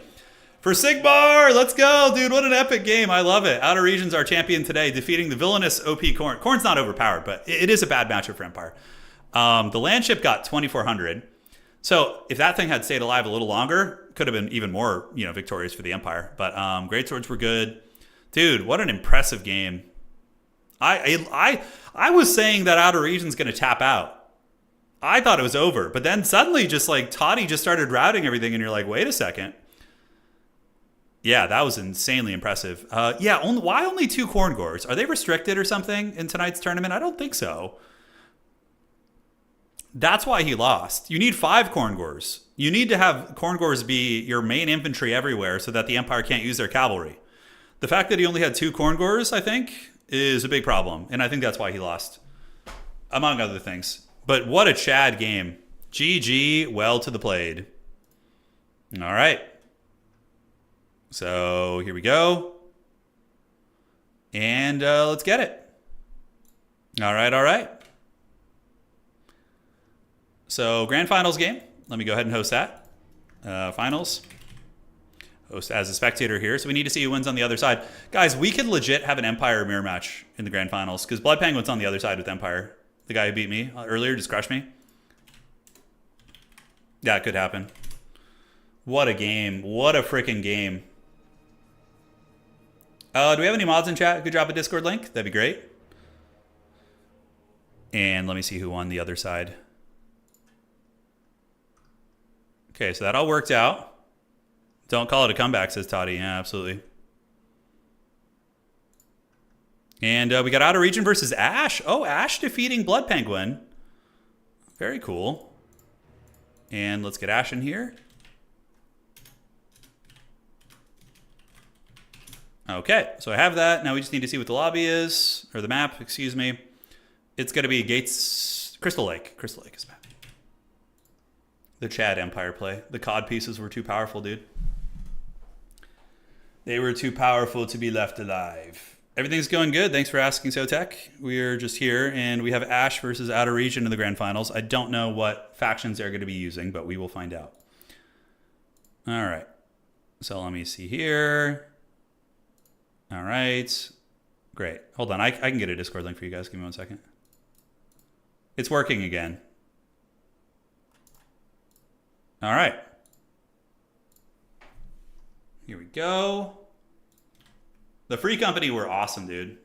Yeah, seeing those floppy hat boys moving up to defend their home. You gotta love it. Okay, Outer Region messaged me. Outer Region said his PC is having problems. He's restarting his PC. No problem. I got it, Giamma. No worries, man. Thank you, though. Yeah. Thank you, thank you. How you doing, Giamma, by the way? Are you dipping your foot into the domination pool? I see you lurking here, man. I know you're mainly land battle, but are you just kind of teasing, exploring your options? Yes, yes. I really want to do a domination faction war, but it would take too long. So I want to get a couple other casters and have have a separate caster for like each bracket, which would be fun. And I think that'd be a really good way to like showcase the other domination casters in the community.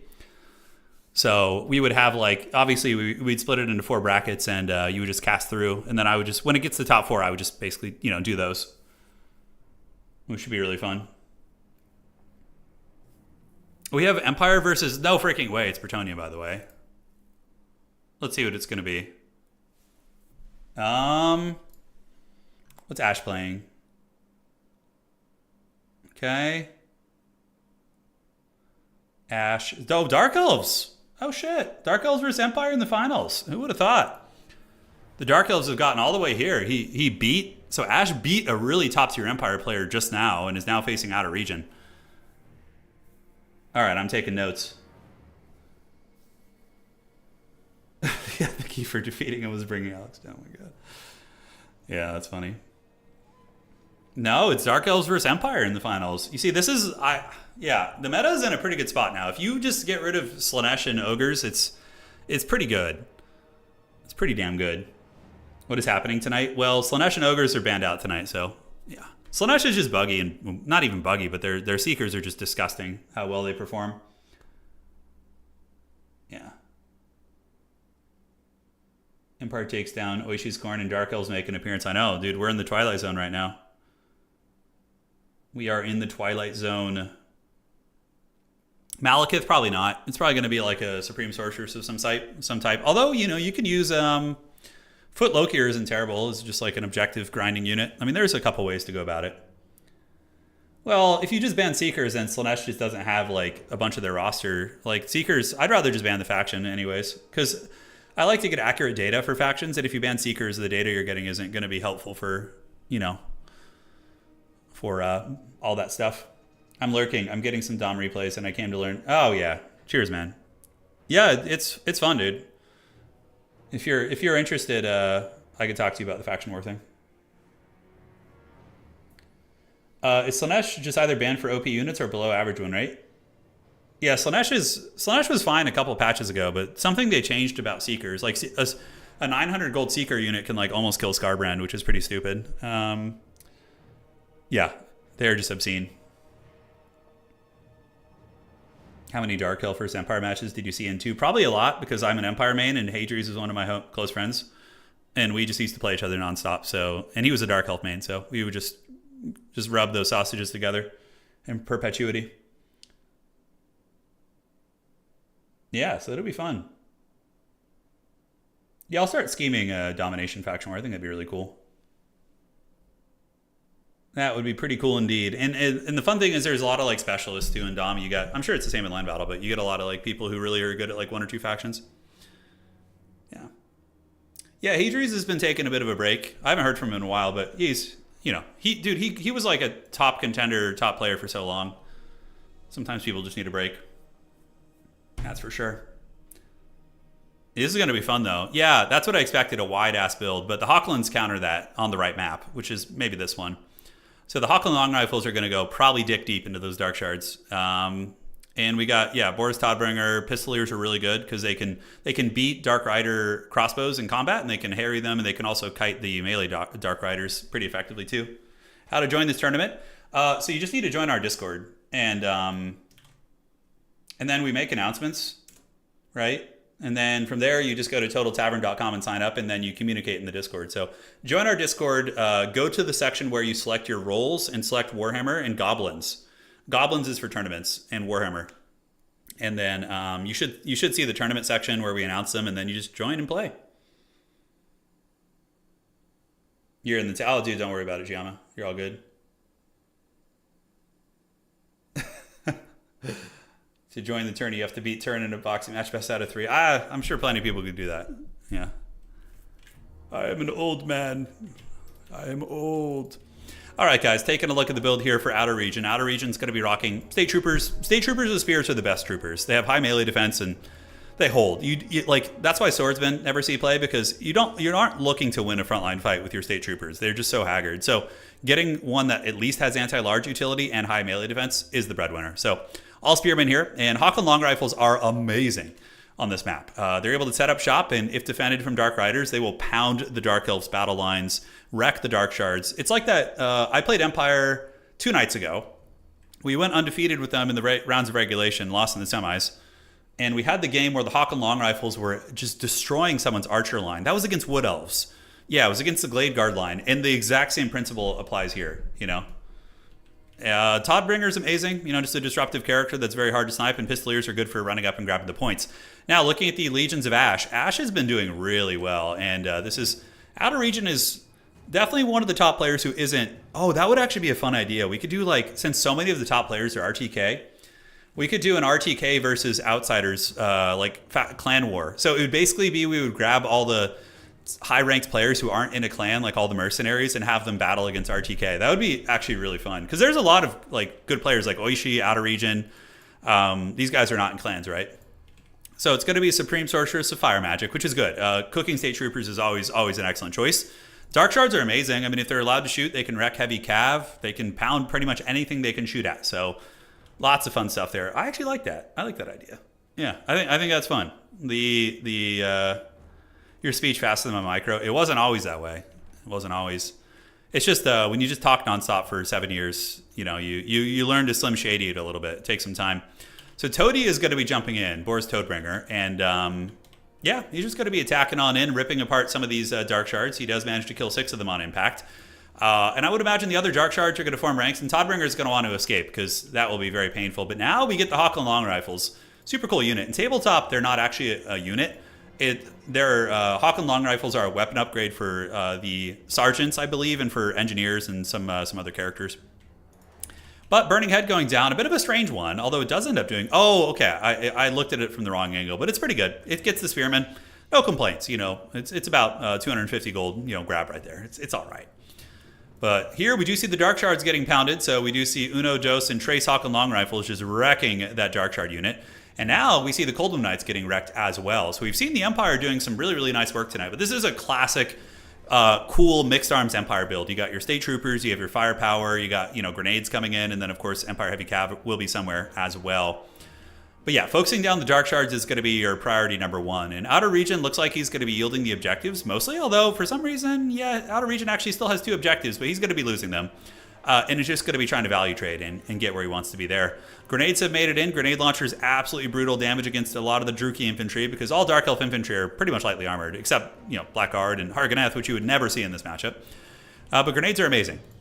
Really good damage against the Dread Spheres. The dreaded Dread Spheres are certainly suffering. And now what we're going to be seeing is Outer Region playing a more tight game. He's going to be forming a battle line like this, like a RTS semicircle. Instead of like trying to have a wide battle line, which the Dark Elves will beat him on, he's going to be consolidating in. And for Ash just needs to find a way to shut down those Hawk and Long Rifles. And that is one nice thing about the Dark Elves, is that their Cold War Knights do beat the Empire Cav, except Demogryph Knights. So that is why you're not seeing Empire Knights and why you're seeing the Elites instead. Ash also coming in with a nice flank too. We do get some Witch Elves maybe thinking about causing some havoc. The Hawklands are going to need to relocate down this way, and then heavy cav and reinforcements are going to need to deal with that. Point. The Pistoliers sent into melee combat versus Witch Elves.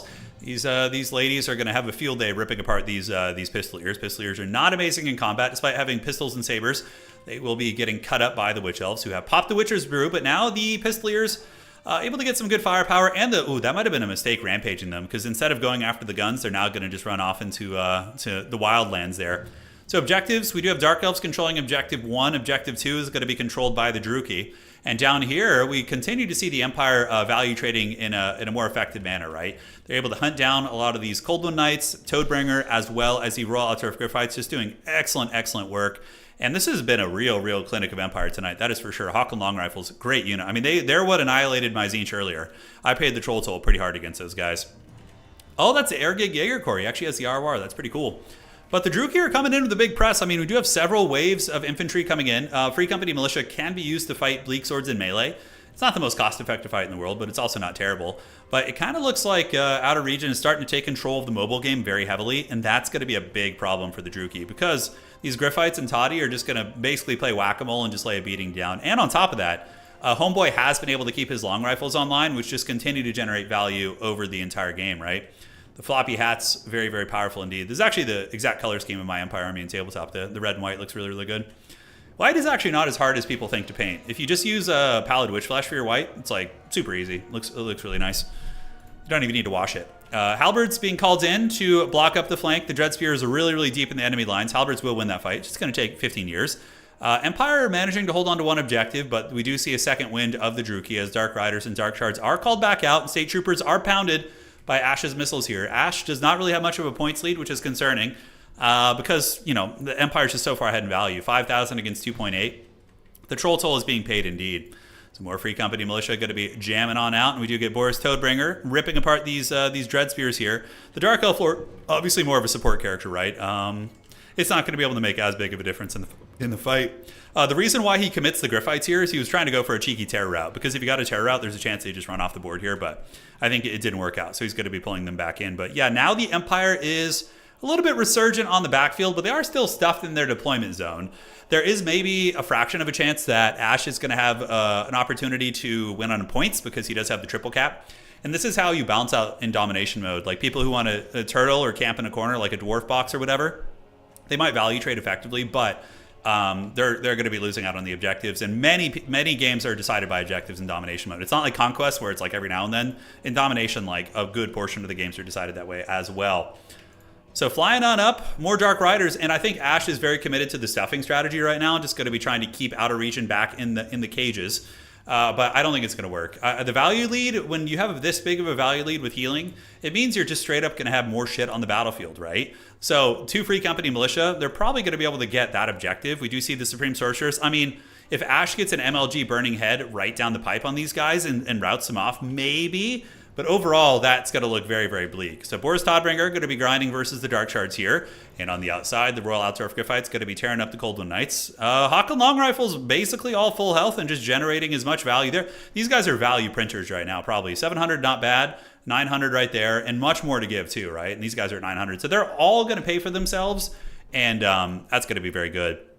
So moving into the secondary are the Dark Riders. They do manage to catch some grenade launchers, which is uber cost effective. The Velociraptor Cav were punished pretty badly there. Dark Elf's still holding on to objectives. But yeah, we see the State Troopers coming. Outer Region is planning for the long game here. And now we see Blackheart Corsairs coming up, which is great. Free Company Militia, they got their pistols and cutlasses out, and they're going to be unleashing a hellish salvo into the Supreme Sorceress. So she's going to be fleeing the scene as the pistol fire continues to pound. And yeah, she doesn't want any of that smoke. She's got 40 armor, so not going to be good. But Outer Region's very close to getting all 3 objectives.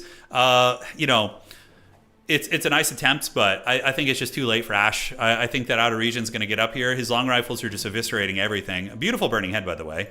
And Corsairs will dominate a Free Company in combat, but yeah. Oh, dude. The Giga Chad play. Oh, yeah.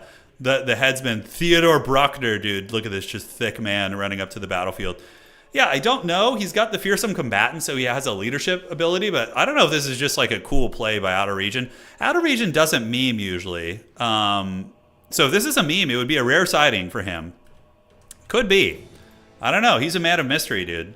Denberger Knights continue to do very well in their fights with Toddy versus the Colden Riders here. Objective 3 is taken by the Empire. Spearmen, State Troopers about to arrive here. Corsairs trying their best to chase the Free Company, but they're going to get kited and probably shot in either direction, so that's going to be bad. Sigmar has numbers here. It's 120 dudes versus 98, so big numerical advantage. More Dark Shards being called in by Ash, but overall, I think that is going to be it. The Hawklands being able to shoot all game, it's the same reason why I got crushed earlier with Tzeentch. Granted, my build was awful too, but yeah, this is what they can do if they're left to their own devices. Same with any shooting, right? Skaven could come into triple Jezzails and do the exact same thing, and it would probably work just as well. Like a Skaven build with mass clan rats and triple Jezzail against Dark Elves actually sounds pretty good. Bruckner on foot, dude. Yeah, he's pissed. He's going to make it to that objective. Outer Region wins on just 2 right now. I think I can safely say that this should be a tap out for the Dark Elves. Like this ain't looking good. The Burning Head, that's cool because Bruckner gets his 1980s movie moment where he's like running past like the flames, just like a huge Chad. I always thought he had a shield. I guess not. I guess he just got his big sword or something. But yeah, he's got his big cleaver there. Another regrowth going down in the Griffites, who are going to be charging into the Dark Shards. Dark Shards going to be attempting to form ranks, but now it is a triple cap. And Ash doesn't have that big of a points lead, probably, that can justify fighting much longer. Ash is going to quickly realize that they have like a couple units on the field. And we do see the Colden Knights getting a jump onto... So this is a lot of catharsis here, I would imagine, for Ash. Finally able to shut down those units, but it's over. GG, and Sigmar wins the SFT. That is awesome to see. I love it. Shout out to Outer Region. He took down Oishi. A super hard fight and was able to get the victory against Ash. Now, we just need to see Outer Region win. And I'm excited to see how he does. He's been playing super well lately. Outer Region has not won a major event yet, but he's come close. So I really want to see that kind of final push from him here this season, as I'm going to be scheduling the season finals coming up here soon. So that should be fun. All right. The good guys get the dub. Yeah, I know. It's rare. It's rare, but it happens. All right, guys. Hawk and Long Rifles did work. We saw this. Toddbringer was a great. Theodore Chadner is pretty funny. And the Demograph Knight Arwars were very impactful. But Free Company were for sure his MVPs tonight. And the Dark Elf build was cool, but very, very vulnerable against the Hawklands. Very vulnerable. Like a static line with not a lot of aggression on the mobility game out of the gates. These guys just got wrecked by that. So, all right. GG, well played. Now, if you guys want more sweaty Total War, please do drop a like on the way out. We're at 378 now. Let's see if we can get up to 500. That would be good. And welcome to all of you guys who have randomly fallen asleep and just appeared on my stream. Hopefully you guys are having some nice dreams. Hopefully not terrifying fever dreams of burning heads and demons and chaos and all that stuff. That is going to be it for tonight. We will see you guys back probably tomorrow. I don't know what day of the week. Tomorrow's Tuesday? Yeah, so probably something tomorrow. I don't know if it'll be another Total War tournament or some other game or something, but we will do something fun, which should be good in the neighborhood. All right, take care of yourselves. That is it. Drop a like on the way out one last time, and may Sigmar bless this ravaged body, and thank you guys all for joining. Adios, do widzenia, and I'm going to go hang out with my smoking hot wife. Cheers.